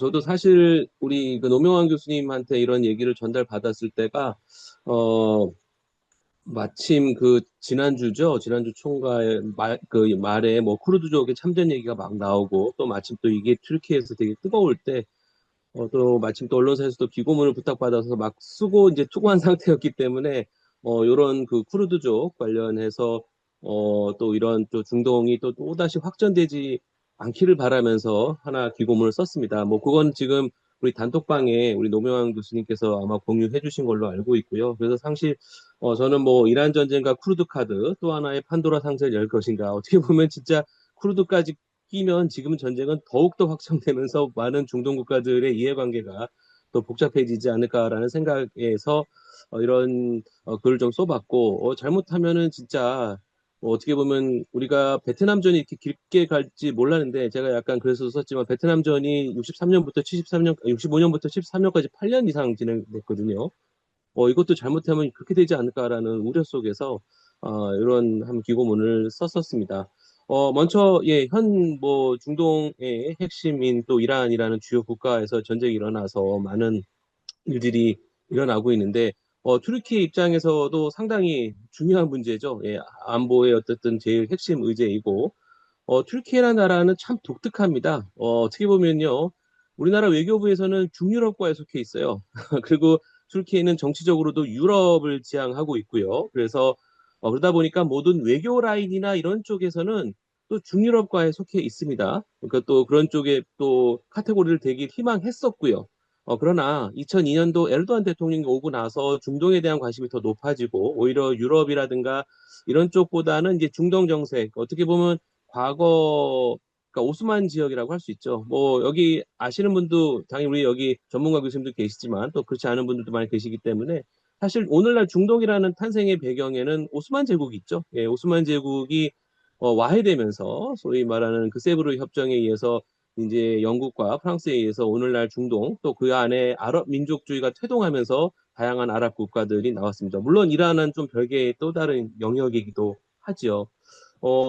그런 차원에서 어떻게 보면 튀르키예에 있어서는 중동이라는 것은 자기의 하나의 뿌리이기도 한데 사실 에르도안이 2002년도에 집권을 했거든요. 그 2002년도 집권하기 전까지는요. 튀르키예에 대한 방향성이 너무 유럽 쪽으로 치우쳐 있었어요. 저도 제가 94년도에 처음 튀르키예를 가는데 그 당시에 튀르키예를 생각하면 진짜 이런 얘기 좀 그렇지만 튀르키예는 당시 해변에도 막 토플리스라가 있을 정도의 그런 아주 개방적 문화였고 튀르키예는 TV 방송을 보게 되면 90년대 초반에는 가족 오락관 같은 그런 게임을 하는 그런 그 프로그램에서 어떻게 보면 지는 사람이 옷 벗는 게임을 하는 거 보고 제가 깜짝 놀란 적도 있었어요. 물론 지금은 상상할 수도 없는 그런 지금 분위기인데요. 그러니까 튀르키예가 90년대 초에 갖고 있던 분위기랑 지금은 완전 다른 분위기라고 말씀을 드릴 수 있고 이거에는 현 정부의 에르도안 그 대통령과 그 정부가 있습니다. 즉 2002년부터 집권한 현 정부는 지금 20년 넘게 하고 있으면서 어떻게 보면 그동안에 아타투르크라는 터키의 국부가 지향했던 서구주의가 핵심이었기 때문에 그동안에 중동을 의외적으로 멀리 했는데 에르도안 같은 경우는 어떻게 보면 오스만 헤리티지라든가 오스만 제국의 중요한 이 중동을 하나의 자신의 영역으로 생각을 하면서 이 부분에 대한 복원을 유럽 가입보다 더 우선시했다고 보일 수 있습니다. 어쨌든 현 상황에 대해서 조금 더 말씀을 드리면 이런 차원에서 에르도안 대통령 같은 경우도 당연히 더 적극적으로 현 문제에 임할 것이고요.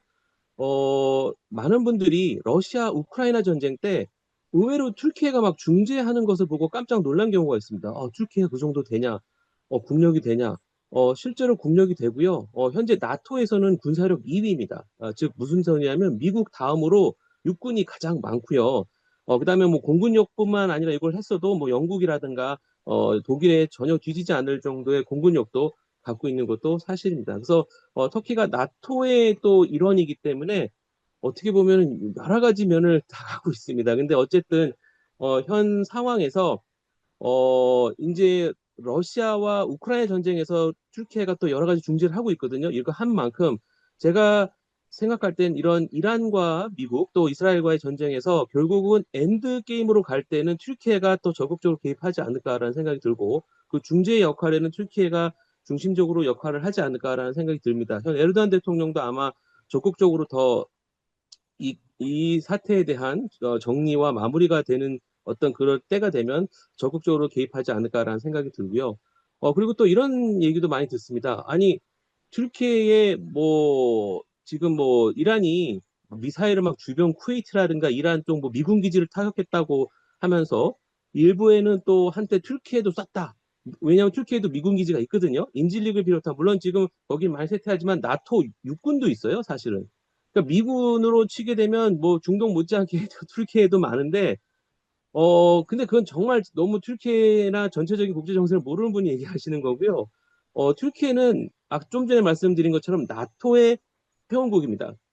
이란이 바보가 아닌 이상 튀르키예를 치면 어떤 상황이 되냐면요. 나토의 국가가 공격받으면 모든 나토의 국은 같이 응대한다는 그런 규정이 있습니다. 즉 나토의 핵심 원리는 그 동맹은 공격받으면 같이 공동 대응한다예요. 그래서 우크라이나가 러시아한테 갑자기 그렇게 공격받은 이유도 러시아 우크라이나 전쟁이 된 것도 우크라이나가 EU만 가입했다면 큰 문제는 안 됐을 거예요. 근데 우크라이나 젤렌스키가 나토를 가입한다고 하니까 이건 깜짝 놀랄 일이죠. 왜?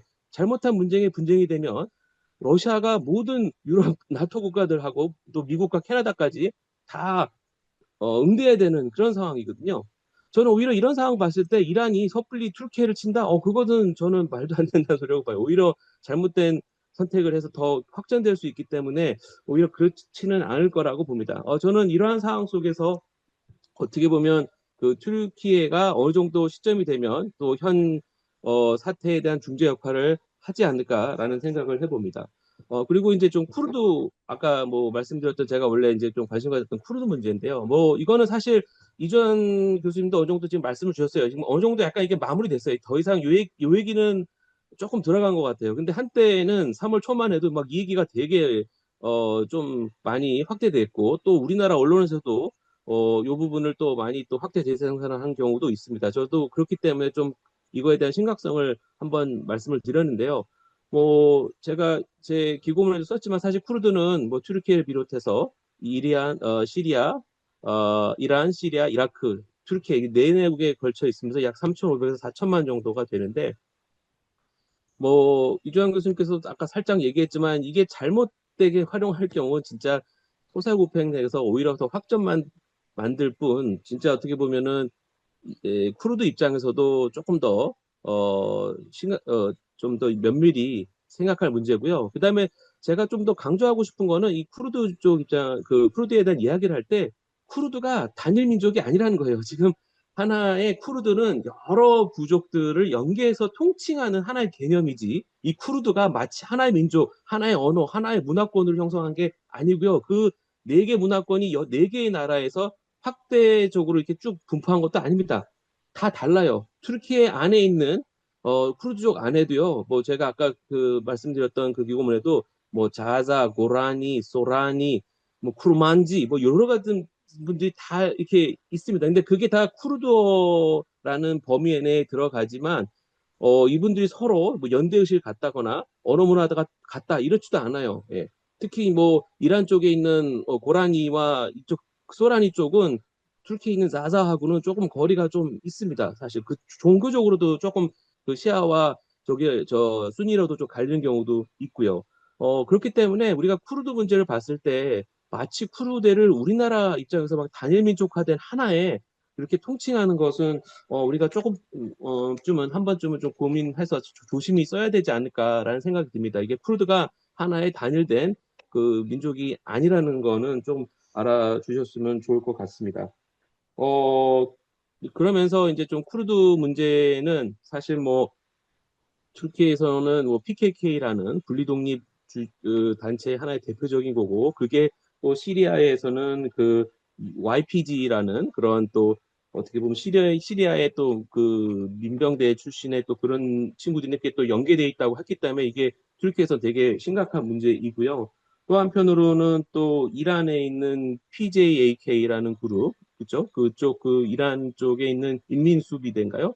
막 그런 쪽하고도 이게 연계는 서로 다 하나는 아니지만 어느 정도 연계되어 있는 것을 되게 유심히 보고 있습니다. 어쨌든 그 쿠르드 카드는 이스라엘이나 미국이 함부로 다뤘다가는 어떻게 보면 이 지역이 더 복잡해진다는 말씀을 좀 드리고 싶고요.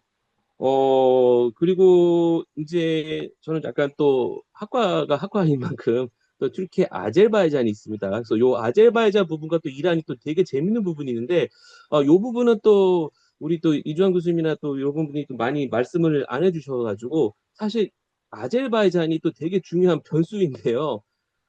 아제르바이잔은 엄밀히 말하면 페르시아 제국의 일원이었습니다. 어떻게 보면은 그 팔레비 전인 소위 말하는 하자르 제국이라든가 사파비, 특히 사파비 제국 같은 경우는 뭐 우리 투르크권에서는 그 투르크 제국이라고 할 수 있고 또 하자르 제국은 연합왕조라고 해서 페르시아와 아제리가 연합했다고 해서 그 중에 상당히 엘리트 부분들이 또 아제리인들인 것도 많습니다. 우리가 아마 모르시는 분들 좀 많을 텐데요. 우리가 지금 알리 하메네이부터 시작해서 또 아흐메드 네자디, 그 다음에 또 모하메드 하타미 이런 분들 다 아제리인들이에요. 예, 다 아제리계라고도 할 수 있고 또 이번에 새롭게 얘기했던 그 마수드 그 페제스키니안인가요? 이분도 제가 보니까 이분도 아제리계더라고요. 그 무슨 네. 소리냐면 아제르바이잔 아니 뭐냐 이란에는 생각보다 많은 아제르바이잔 엘리트들이 있습니다. 근데 또 재밌는 얘기가 뭐냐면 아제르바이잔은 엄밀히 말하면 하자르 제국 때 러시아 제국에 의해서 분리 떨어져 나간 지역이야 뺏긴 지역인데 그 지역이 오늘날은 이제 아제르바이잔 소비에트 공화국을 이으면서 아제르바이잔 이제 독립국가가 됐거든요. 근데 또 재밌는 거는 아제르바이잔 애들은요 지금 아제르바이잔 공화국에서는 지금 약 그쪽엔 1,000만 명인데요. 이란에 있는 북서부에 있는 쪽에 있는 그 지역을 이제 남아제르바이잔이라고 합니다. 그러니까 아제르바이잔 공화국은 오늘날 자기네는 분단된 나라라고 해요. 와, 이 얘기를 들으면 이란은 깜짝깜짝 놀라죠. 제일 싫어하는 말 중에 하나인데. 그러니까 이란은 어떻게 보면은 그렇게 얘기 안 하지만 아제르바이잔에서는 우리는 북아제르바이잔이고 이란에 있는 북서부 지역을 남아제르바이잔, 즉 아제르바이잔 주라고 있는데 그 아제르바이잔 주를 남아제르바이잔이라고 얘기를 합니다. 그러면서 자기네는 분단됐다고 하니까 미국이라든가 서구, 특히 이스라엘 입장에서는 요거 이란을 힘들 수 있는 좋은 카드다라고도 생각하는 것도 많습니다. 그래서 일부 그런 그 국제정치학자들 중에서는 아제르바이잔이 이란을 흔들기 위한 되게 중요한 카드라고 얘기하는 경우도 많고요. 재밌는 얘기는요. 중앙아시아 그 투르크권 국가들이 있습니다. 스탄 국가들이라고 하죠. 예, 우즈베키스탄, 카자흐스탄, 키르기스탄 뭐 이런 국가들, 투르크메니스탄까지 다 있는데 이들 국가들보다 아제르바이잔에서는 독립 이후에 자국의 언어 문화 유지하는 수준이 상당히 높습니다. 여러분 우즈벡이라든가 이런 데만 가도 비교적 잘 된 그런 다수의 우즈벡인이 있음에도 불구하고 우즈벡어 사용률이 80%였어요. 그리고 카자흐스탄 같은 경우 인구 비율도 워낙 낮아가지고 50%밖에 안 되고요. 뭐 키르기스도 한 80% 정도밖에 안 돼요. 그런데 아제르바이잔은요, 자국어 사용률이 거의 95% 넘습니다. 95% 정도라고 잡아요. 그 이유가 뭐였냐면, 예, 소비에트 시대 때도요, 예, 그 소련도, 소위 말하는 통일전선 전술이죠. 예, 이란의 그 공산화를 위해서 아제르바이잔이 되게 중요한 역할을 했기 때문에 아제르바이잔어와 문화를 조금 더 융성하게 해서, 소위 말하는 사회주의와 공산주의를 이란에 설파하려고 했어요. 그러다 보니까는 역설적으로도 소련 시기 때에도 비교적 다른 스탄 국가들보다 아제르바이잔은 자신들의 언어와 문화를 잘 보존할 수 있었습니다. 그 이유가 바로 예, 그 이란에 있는 그 아제리인들 때문이죠. 예, 그래서 그러면 이란의 아제리인들이 어느 정도 되냐? 예, 한 2,800까지 보고요. 뭐 많이 얘기한 3천만도 얘기하는데 제가 봤을 때는 3천만 정도는 아니고 한 2,800에서 좀 적게 잡으면 한 2천만 정도 되지 않을까. 그렇게 얘기하면은 결코 적은 숫자도 아니고 오히려 아제르바이잔보다도 더 많은 아제리인들이 있습니다. 그런데 여기서 우리가 또 하나 하나 좀 오해하지 말아야 될 게 지금 물론 아제르바이잔은 뭐 이게 자기네들이 분리됐다고 하고 또 마치 아제르바이잔에 대한 통일 운동까지도 약간 하고는 있어요. 약간 그렇지만은 이게 이란에 있는 아제르바이잔인들이 그러냐 또 그렇지도 않습니다. 아까 좀 전에 말씀드렸던 것처럼 지금 뭐 마수드 페스키안부터 하메네이 자체도 아제리계고요. 또 모하메드 하타미 뭐 아흐메드 네자디 뭐 웬만한 그 아제르바이잔 대통령이 다 아제리계예요.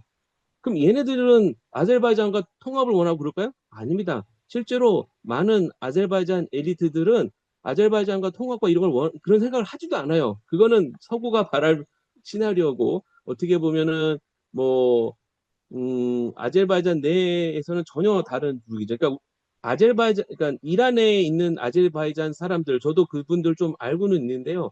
그분들에서 특히 이제 밖에 있는 분하고 안에 있는 분들을 좀 분리시킬 필요가 있습니다.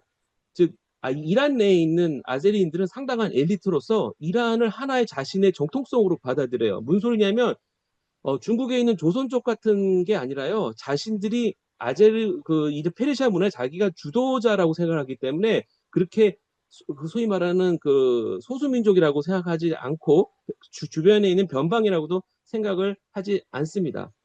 그래서 이 부분을 좀 아셔야 되고 또 하나 우리가 하나 오해될 게 뭐냐면 이란은 79년도 이란 혁명 이후에 많은 이란인들이 해외에 있습니다. 예, 미국에도 있고 캐나다에도 있고 유럽에도 있고 하물며 우리 한국에도 있어요.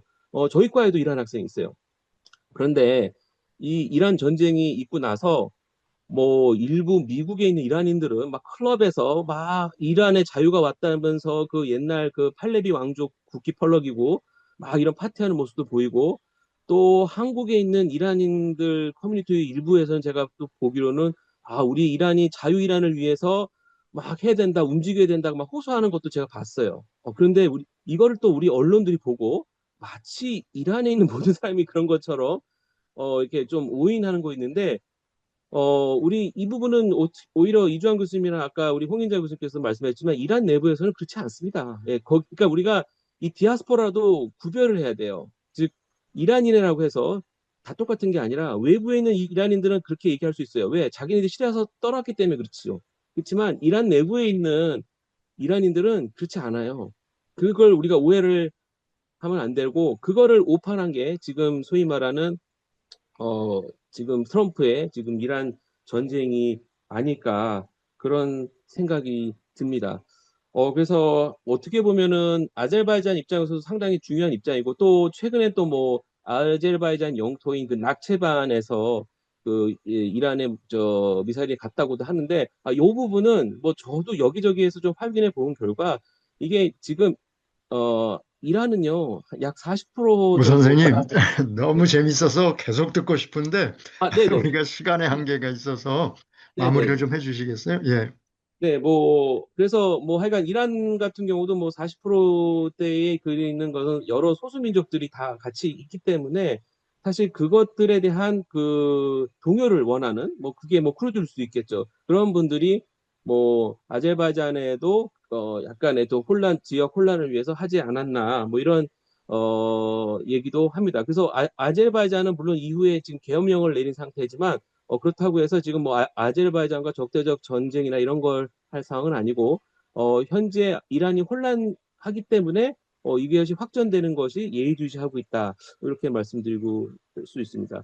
끝으로 요 말을 뭐 말씀을 드리고 싶은데요. 아까 우리 누구죠? 예, 그 모하메드 하타미 대통령 우리 이전 교수님께서 얘기하는데 저는 되게 그 부분이 어떻게 보면 우리 오늘날 현실과도 조금 연결되는 부분인데 냉전이 끝나고 나서 세뮤얼 헌팅턴은요.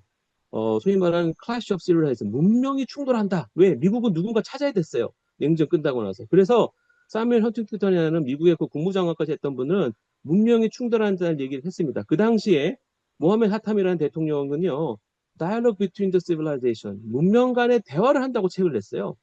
이란은요, 한 번도 전쟁을 원하지 않았습니다. 근데 이상하게 우리나라에서는 진짜 뭐 미국이 원한 뭐 axis of evil 뭐 진짜 어떻게 보면 뭐 악의 축 뭐 이렇게 되면서 이란을 조금 더 잘 호도하고 잘 모르는 경우가 많은데 실질적으로 민주적으로도 보면 이란만큼 민주적으로 선거하고 선거된 나라가 없어요. 어떻게 보면 사우디가 가장 그렇지 않은 나라일 수도 있는데 미국의 입맛에 따라 지금 그렇게 표현하는 경우도 많죠.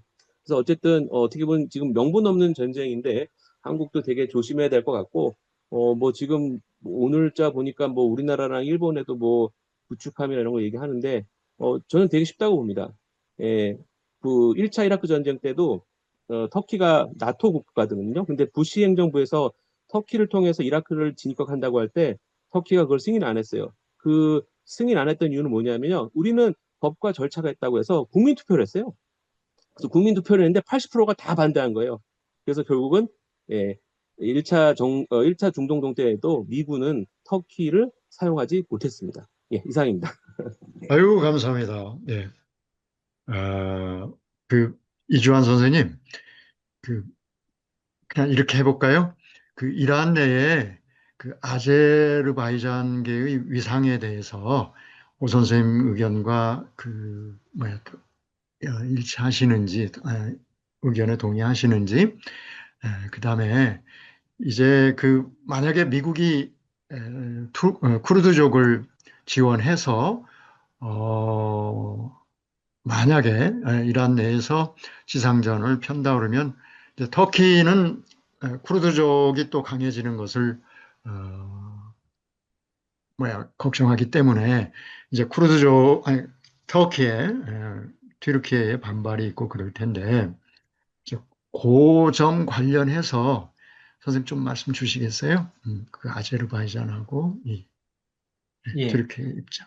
그 시간이 많이 돼서 좀 예, 짧게 그러면 하도록 예, 하겠습니다. 일단 첫 번째부터 좀 말씀을 드리자면 아제르바이잔이 저도 이 아제르바이잔 이란과의 관계를 굉장히 흥미롭게 보고 있는데요. 전 또 개인적으로 제가 공부한 곳이 학부 때는 저는 이제 테헤란에 있는 이제 외무성 산하의 국제관계대학교에서 한 학기 공부하긴 했지만 이제 학위를 석사 학위를 받은 거는 저는 타브리즈라는 도시에서 받았거든요. 그래서 타브리즈는 이란의 5대 도시 중에 하나입니다. 뭐 테헤란, 이스파한, 시라즈, 이제 타브리즈, 마시아드 해가지고 그 5개 도시는 정말 대도시이고 그 5개에 있는 국립대학교들에 들어가기가 정말 어렵습니다. 그래서 정말 똑똑한 학생들이 모이는 도시들인데 저는 이제 그 중에 석사를 타브리즈 국립대학교에서 공부를 했거든요. 근데 여기가 또 이란의 아제리족의 중심이 또 타브리즈예요. 그래서 저도 굉장히 이제 타브리즈에서 공부하면서 아제리족이 어떻게 그 이란 내에서 그 자신들의 그런 포지셔닝을 하는지를 정확히 봐왔고, 굉장히 근데 흥미로운 거는 저는 이건 하나 있었던 것 같거든요. 이란하고 아제르바이잔하고 같은 시아입니다. 같은 시아인데요. 관계가 그렇게 좋지 않아요. 그게 관계 좋지 않고 오히려 이란은 아르메니아랑 관계가 굉장히 좋거든요. 예, 그렇기도 하고 그 이유는 이제 뭐 이스라엘하고 아제르바이잔이 좀 관계가 있고 그래서 이란에서는 좀 이 주시하는 측면이 있고 이제 그렇기 때문에 또 아르메니아는 기독교 국가인데 또 이란하고 우호적인 관계를 맺고 있습니다. 그래서 짧게만 말씀드리면 아제리족이 이란에서 소수민족이라고는 하지만 두 번째로 많은 민족이거든요. 페르시아족 다음으로 많은 게 이제 아제리족이고 그 사실 정치적 영향력이 아제리족은 굉장히 큽니다. 아까 오종진 교수님 말씀하셨지만 아야톨라 세이드 알리 함메네이 같은 경우가 대표적으로 아제리계거든요. 근데 국가의 최고 지도자잖아요. 예, 그렇기 때문에 그들이 가지고 있는 영향력은 굉장히 커서 뭐 다른 그런 소수 민족하고 사실 비교하기에는 좀 무리가 있습니다. 그래서 아제리족이 그 안에서도 이란 내에서도 소수민족으로 분류하기보다는 거의 메인스트림에 있어요. 그렇고 뭐 테헤란에도 뭐 절반이 아제리족이라는 말도 있고 그렇고 저는 궁금해가지고 이 아제리족한 그 친구들한테 물어봤거든요. 타브리즈 같은 경우는 아제리족이 많기 때문에 중심주기 때문에 이제 대학교 안에서는 물론 이제 공식적으로는 페르시아어를 써서 수업을 하지만 수업 시간 이외에는 다 아제리어를 써요. 자기들끼리는. 그 정도로 그 되게 뭐라고 그러죠? 그 아이덴티티가 강한 또 이런 민족인데 그 제가 물어봤거든요. 왜냐면 아제르바이잔에 있는 아제리 사람들보다 이란에 있는 아제르바이잔 사람이 더 많아요. 인구가 숫자도 많기 때문에 근데 합치는 걸 원하진 않더라고요. 그게 굉장히 흥미로웠어요. 나는 아제리족이지만 그 전에 난 이란 사람이다. 이런 생각을 가지고 있더라고요. 아제리족은. 그래서 제가 굉장히 흥미로웠던 거는 아제르바이잔, 남아제르바이잔 아까 말씀해 주셨는데 합치게 되면 수도를 바쿠에서 타브리즈로 옮긴다는 말도 옛날에 있었대요. 근데 어쨌든 이란 쪽에서는 원하지 않는다는 거죠. 그냥 이렇게 지내고 어쨌든 우리는 같은 민족이지만 지내는 건 이렇게 지낸다. 이런 식으로 좀 자신들의 포지셔닝을 그렇게 하고 있었고요. 두 번째 그 약간 질문 주셨던 게 쿠르드족 투입인데 아까 이건 이미 오종진 교수님께서 충분히 설명을 해주셨던 것 같아요.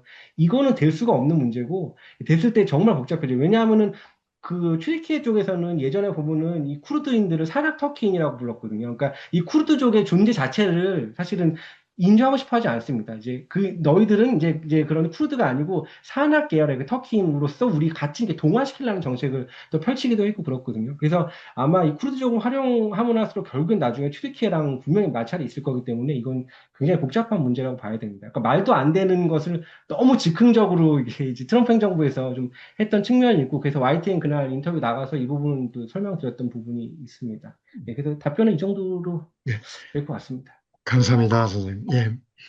자, 그러면 이제 마지막 토론자 선생님 박상남 선생님인데요. 선생님이 사정이 있으셔서 오늘 참여를 못 하셨는데요. 그 토론문을 그 우리 단톡방에 올려주셨거든요. 그래서 우리 학회에 우리 민현창 간사님이 좀 읽어주시죠. 토론. 네, 네, 안녕하세요. 오늘 토론문을 대독한 한국기록과 정보문학회 민현찬입니다. 오늘 이주환 교수님 발표 관련해서 박사남 교수님께서 미국 이스라엘 이란 전쟁 상황 속에서 러시아가 취하고 있는 입장과 전략 그리고 향후 전망 주제로 토론문을 작성해 주셨습니다. 먼저 러시아의 공식적인 입장 먼저 대신 말씀드리겠습니다. 러시아는 이번 미국의 이란 공격을 명백한 국제법 위반, 무모한 군사적 모험이라고 말하면서 미국과 이스라엘을 규탄했는데요. 한편으로는 트럼프랑 직접 통화해서 휴전 중재 의사를 전달하는 등 도움을 주고 싶다는 의사를 표명하기도 했습니다. 이러한 행보들은 실제 중재를 성사시키는 목적보다는 국제사회에서 러시아의 존재감을 제고하려는 목적이 크다고 생각을 박선um 교수님께서 하셨습니다. 결국 푸틴 정부에게는 이란과의 의리보다 대민관계 개선이 더 중요한 가치임을 알 수 있습니다. 러시아는 이 상황을 철저히 자국의 이익을 극대화하는 기회로 활용을 하고 있는데요. 대이란 군사 지원에는 거리를 두고 체면 치료용의 형식적인 지원을 그치고 있습니다. 구체적으로는 위성 정보나 드론 관련 기술, 군사 기술들을 비공식적, 간접적으로 제공하려 하는 정황이 포착되는데 이는 트럼프의 소위 심기를 거스르지 않으려는 노력의 일환이라고 볼 수 있습니다. 또한 러시아는 전쟁 과정에서 일어나는 유가 상승이나 미국의 한시적인 제재 해제 등을 유도해서 경제적 이익을 취하고자 했는데요. 그중에 가장 핵심적인 계산은 미국의 군사력과 무기 역량이 중동에서 고갈돼서 결과적으로 우크라이나에 대한 지원 감소로 이어지길 바란다는 점입니다. 이러한 맥락에서 향후 전망과 러시아의 과제에 대해서 말씀드리겠습니다. 말씀드린 것처럼 푸틴 정부는 이번 사태를 우크라이나 전쟁으로 인한 재정난이나 경제 봉쇄를 벗어나는 결정적인 기회로 삼으려고 하는데요. 특히 트럼프 집권기에 우크라이나 전쟁에서 양보를 얻어내고 경제 제재를 약화시키는 것을 최우선 목표로 두고 있습니다. 그러나 반미 연대 핵심 국가였던 이란에 대해서는 되게 소극적이고 무능하게 대응하는 모습들이 있는데요. 이것들은 중동 지역 내 러시아의 영향력을 급격히 후퇴시킬 수가 있습니다. 베네수엘라나 이란 사태에서 보여준 러시아의 어떤 미온적인 태도는 자칫 강대국 러시아를 종이호랑이로 이제 표현을 하셨는데요. 그렇게 국제적인 위상을 하락시킬 가능성이 큽니다. 러시아는 현재 중동의 비극을 자국의 전쟁 수행을 위한 발판으로 삼으려고 하지만 그 대가로 오랜 우방의 신뢰와 지역 패권을 잃을 위기에 처해 있다라는 것이 이제 이상으로 토론문의 대독을 마치도록 하겠습니다. 박상남 교수님 주신 토론문에 대해서 이주환 교수님의 견해를 여쭈면서 마치도록 하겠습니다. 네, 감사합니다. 예, 이 교수님, 러시아가 위치 정보를 제공해주고, 그 다음에 드론 지원해주고, 그것도 또 큰 것 같은데, 이제 그런 측면이라든가, 지금 박상남 선생님 말씀하시는 러시아의 입장, 어떻게 생각하시는지 좀 말씀 주실까요? 예, 우선은 그 좋은 토론문 써주신 그 교수님한테 좀 먼저 감사하다는 인사 드리고 싶고요. 그 예, 저도 그 말에 동의합니다. 왜냐하면 지금 러시아 입장에서는 가장 중요한 게 지금 이란과 미국 간의 전쟁보다는 자국 전쟁이겠죠. 그래서 러시아 우크라이나 전쟁이기 때문에 어떻게든 이 미국과 이란과의 전쟁을 통해서 이익을 얻어내려고 할 것으로 저도 보입니다. 그래서 보면은 크게 미국이 아까도 뭐 심기를 건드리지 않는 뭐 그런 표현을 썼는데 예, 그 정확한 표현 같고요. 그래서 지금 최대한 뭐 미국이 이쪽 이란과의 전쟁에 집중하면서 좀 국력을 좀 소모시키고 그래서 나중에 추후에 그게 좀 러시아한테 왜냐하면 지금 러시아 우크라이나 전쟁도 결국에는 우크라이나를 지원하는 것이 미국이기 때문에 좀 미국의 국력을 많이 소모시키고 그리고 트럼프 지금 이 집권기 안에서 좀 어떻게든 러시아의 좀 국익에 도움이 되는 방향으로 좀 그런 정책을 좀 이끌어내는 측면이 보이는 것 같습니다. 다시 말하면은 지금 러시아는 크게 군사적으로 지금 이란을 지원해주고 있지는 않거든요. 예, 이제 이런 것들을 보면은 역시 자국의 그런 실리, 이익에 맞춰서 지금 그런 정책들을 펼쳐 나간다고 저는 생각하고 있습니다. 예, 이렇게 해서 토론자 선생님들의 토론은 다 들어봤고요. 또 그 발표자 선생님의 답도 들었습니다. 그 사회자로서 선생님 한 가지 좀 질문을 해보고 싶은데요. 지금 현재 국가 단위로 전쟁을 하고 있지 않습니까? 그런데 그 결과는 국가 단위로 책임질 수 없는 어떤 세계적인, 지구적인 차원, 예를 들어서 유조선이 저렇게 불타고 있으면은, 이제 환경 오염, 뭐 이제 이런 문제는 국가적으로 책임지는 게 아니라 전 세계 지구적인 차원이 될 거고, 자기네 국가 사람은 살아야겠고, 남의 국가 사람은 얼마든지 죽어도 그것이 어떤 전쟁의 목적이 될 수도 있고, 그런데 결국은 그게 사람이 죽는 것이고, 또, 이란의 물자가 없어지는 것이 이스라엘한테 좋을 것 같지만, 또 결국은 사람에게 필요한 물자가 없어지는 것이고, 그런 측면에서 볼 때, 이런 전쟁들을 통해서 사람들이 이렇게 국가 단위로, 여전히 국가가 중요한데, 국가를 통해서 우리가 할 수 있는 게 많고, 어, 국가가 중요한데 그럼에도 불구하고 이제는 좀 우리가 국가를 넘어서는 어떤 세계 시민으로서 또는 그냥 일반의 인간으로서 생각을 하면서 살아야 되지 않겠는가 하는 어떤 그런 생각들이 이란이나 어떤 중동 지역에서도 좀 포착되고 있을까요? 아니면 이런 전쟁을 통해서 더 느낄까요? 선생님 생각은 어떠세요? 그냥. 굉장히 어려운 질문을 해주셨는데요. 어, 저는 약간 그런 생각을 가지고 있습니다. 이게 뭐냐면은 과거에, 그러니까 지금까지 중동에서 있어왔던 쭉 이런 일련의 사건들을 보면은 예를 들면은 이스라엘이라는 나라가 대중동 정책을 취한 그 사건들을 보면은 예를 들면 1982년에 레바논을 이스라엘이 침공하거든요. 이제 뭐 물론 명분은 피해로 제거이겠지만 근데 결국에는 그거를 이제 그런 정책을 취하면서 이스라엘이 생각했던 것은 자국의 안보, 중동 지역에서 자국의 안보를 강화시키기 위해서 그런 정책을 취하는 것인데, 결국에는 그거에 대한 결과물로 나온 것이 헤즈볼라거든요. 그럼 결국에 이스라엘 입장에서는 그 헤즈볼라 때문에 지금까지도 굉장히 어려운 문제 겪고 있고, 또 뭐 1987년에 1차 인티파다, 이것도 보면 이때 결국 만들어진 게 하마스예요. 그래서 이게 결국 이런 강경 정책과 무력을 통해서 무엇인가를 해보려는 이런 정책들이 결국에는 그 반작용으로서 지금 그런 부산물들이 나온 것들이 지금까지도 이스라엘의 안보에 위협이 되고 있거든요.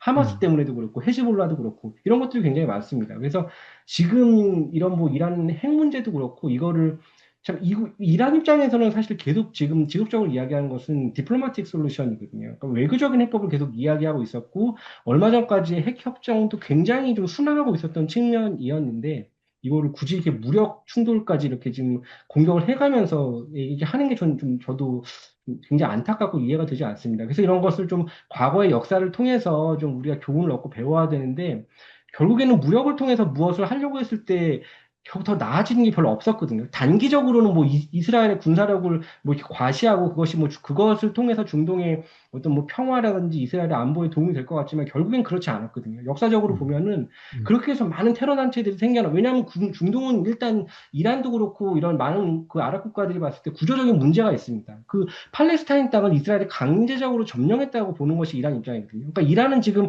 그 보면 이스라엘 국가를 인정하지 않습니다. 그냥 강제 점령하고 있는 거고요. 그런 구조적인 문제가 있기 때문에 이런 문제를 계속해서 이렇게 군사적이나 그런 강압적으로 해결을 하려고 하면 이게 진짜 해결이 될까? 항상 이게 문제가 발생하고 여기에서도 테러 집단이 나오고 테러 집단이라고 물론 할 수는 없지만 이스라엘 입장에서 테러 집단인 것이고 이란은 뭐 하마스를 당연히 그 정당한 단체이고 그들이 하는 것은 당연한 저항이다. 정당한 저항이다라고 좀 규정을 하고 있지만 그래서 이런 것들을 이렇게 무력으로 해결하기보다는 그 교수님 말씀하신 대로 이제 약간 좀 시민 의식도 키우고 좀 대화와 좀 타협을 통해서 좀 해결하려는 그런 성숙한 모습을 보였으면 참 좋겠다라는 생각을 가지고 있습니다. 하여간 저희가 좀 그런 노력을 하자 그런 뜻으로 이렇게 이야기를 해보는데요.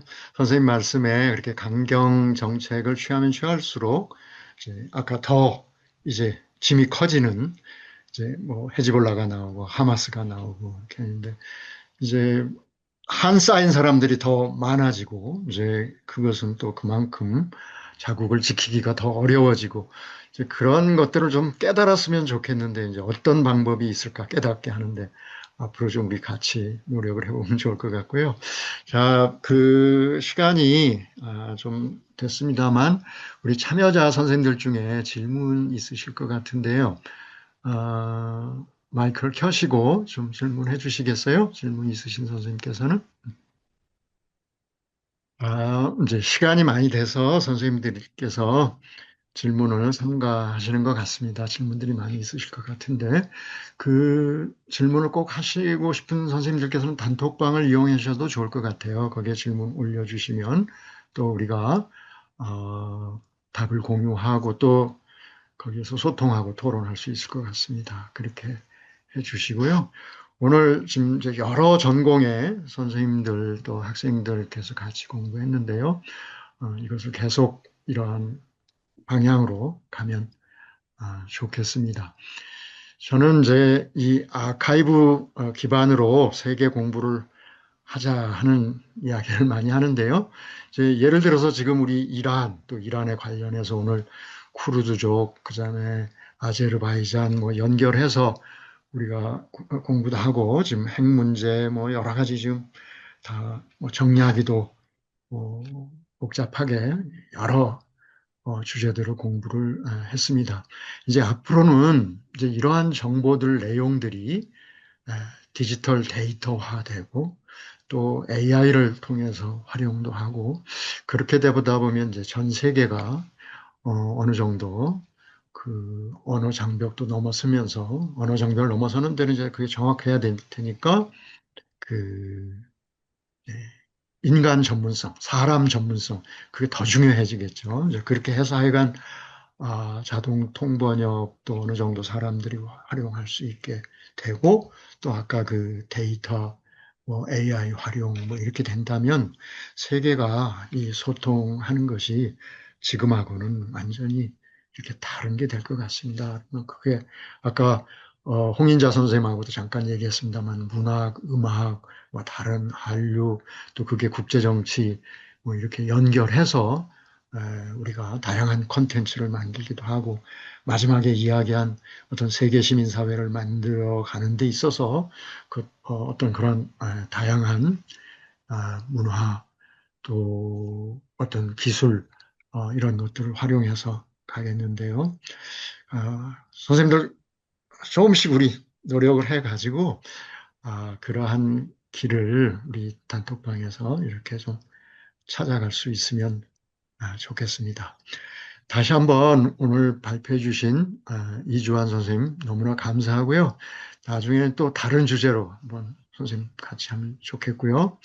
그 다음에 홍인자 선생님께서는 꼭 한번 그 이란의 한류 관계에서나 뭐 해서 이제 문화적인 측면에, 문학적인 측면에 한번 또 해주시면 좋겠고, 그 다음에 김정명 선생님께서는 이전에 실크로드 관련해서도 그렇고 여러 차례 발표도 해주시고 그러셨는데 이제 새로운 연구 주제로 또 한번 해주시면 좋겠습니다. 그렇게 하고 오정진 선생님께서는 터키, 뭐 쿠르드족, 아제르바이잔 시간을 많이 못 드렸는데요. 이제 별도 주제로 발표 주제로 한번 해주시면 좋겠습니다. 그렇게 하고 우리 박상남 선생님께서 직접 참여를 못 하시는 가운데 또 이렇게 토론문을 가지고 러시아의 관점, 러시아의 입장 말씀해 주셔서 큰 도움이 됐습니다. 자, 우리가 시간이 많다면 더 많이 좀 했으면 좋겠습니다만 오늘 이렇게 마무리하고요. 계속 이어가겠습니다. 자, 그런데 우리 이런 공부를 통해서 보다 우리가 국가 차원에 해결해야 되고 국가 차원에서 해야 될 거 이것이 너무 중요하고 하니까 계속 하는데 그러면서도 그것을 좀 넘어서는 이제 김대중 대통령은 열린 민족주의, 열린 국가주의, 그래서 보편적 세계주의 뭐 이런 것을 강조하고 또 그러셨는데요. 하여간 우리 함께 한국에 대해서, 세계에 대해서 이렇게 공부하고 또 우리 각자의 다양한 전공들을 연결하고 그렇게 해가면 좋겠습니다. 거듭 감사합니다. 오늘 여기까지 이렇게 해서 마치겠습니다. 감사합니다. 감사합니다. 감사합니다. 감사합니다.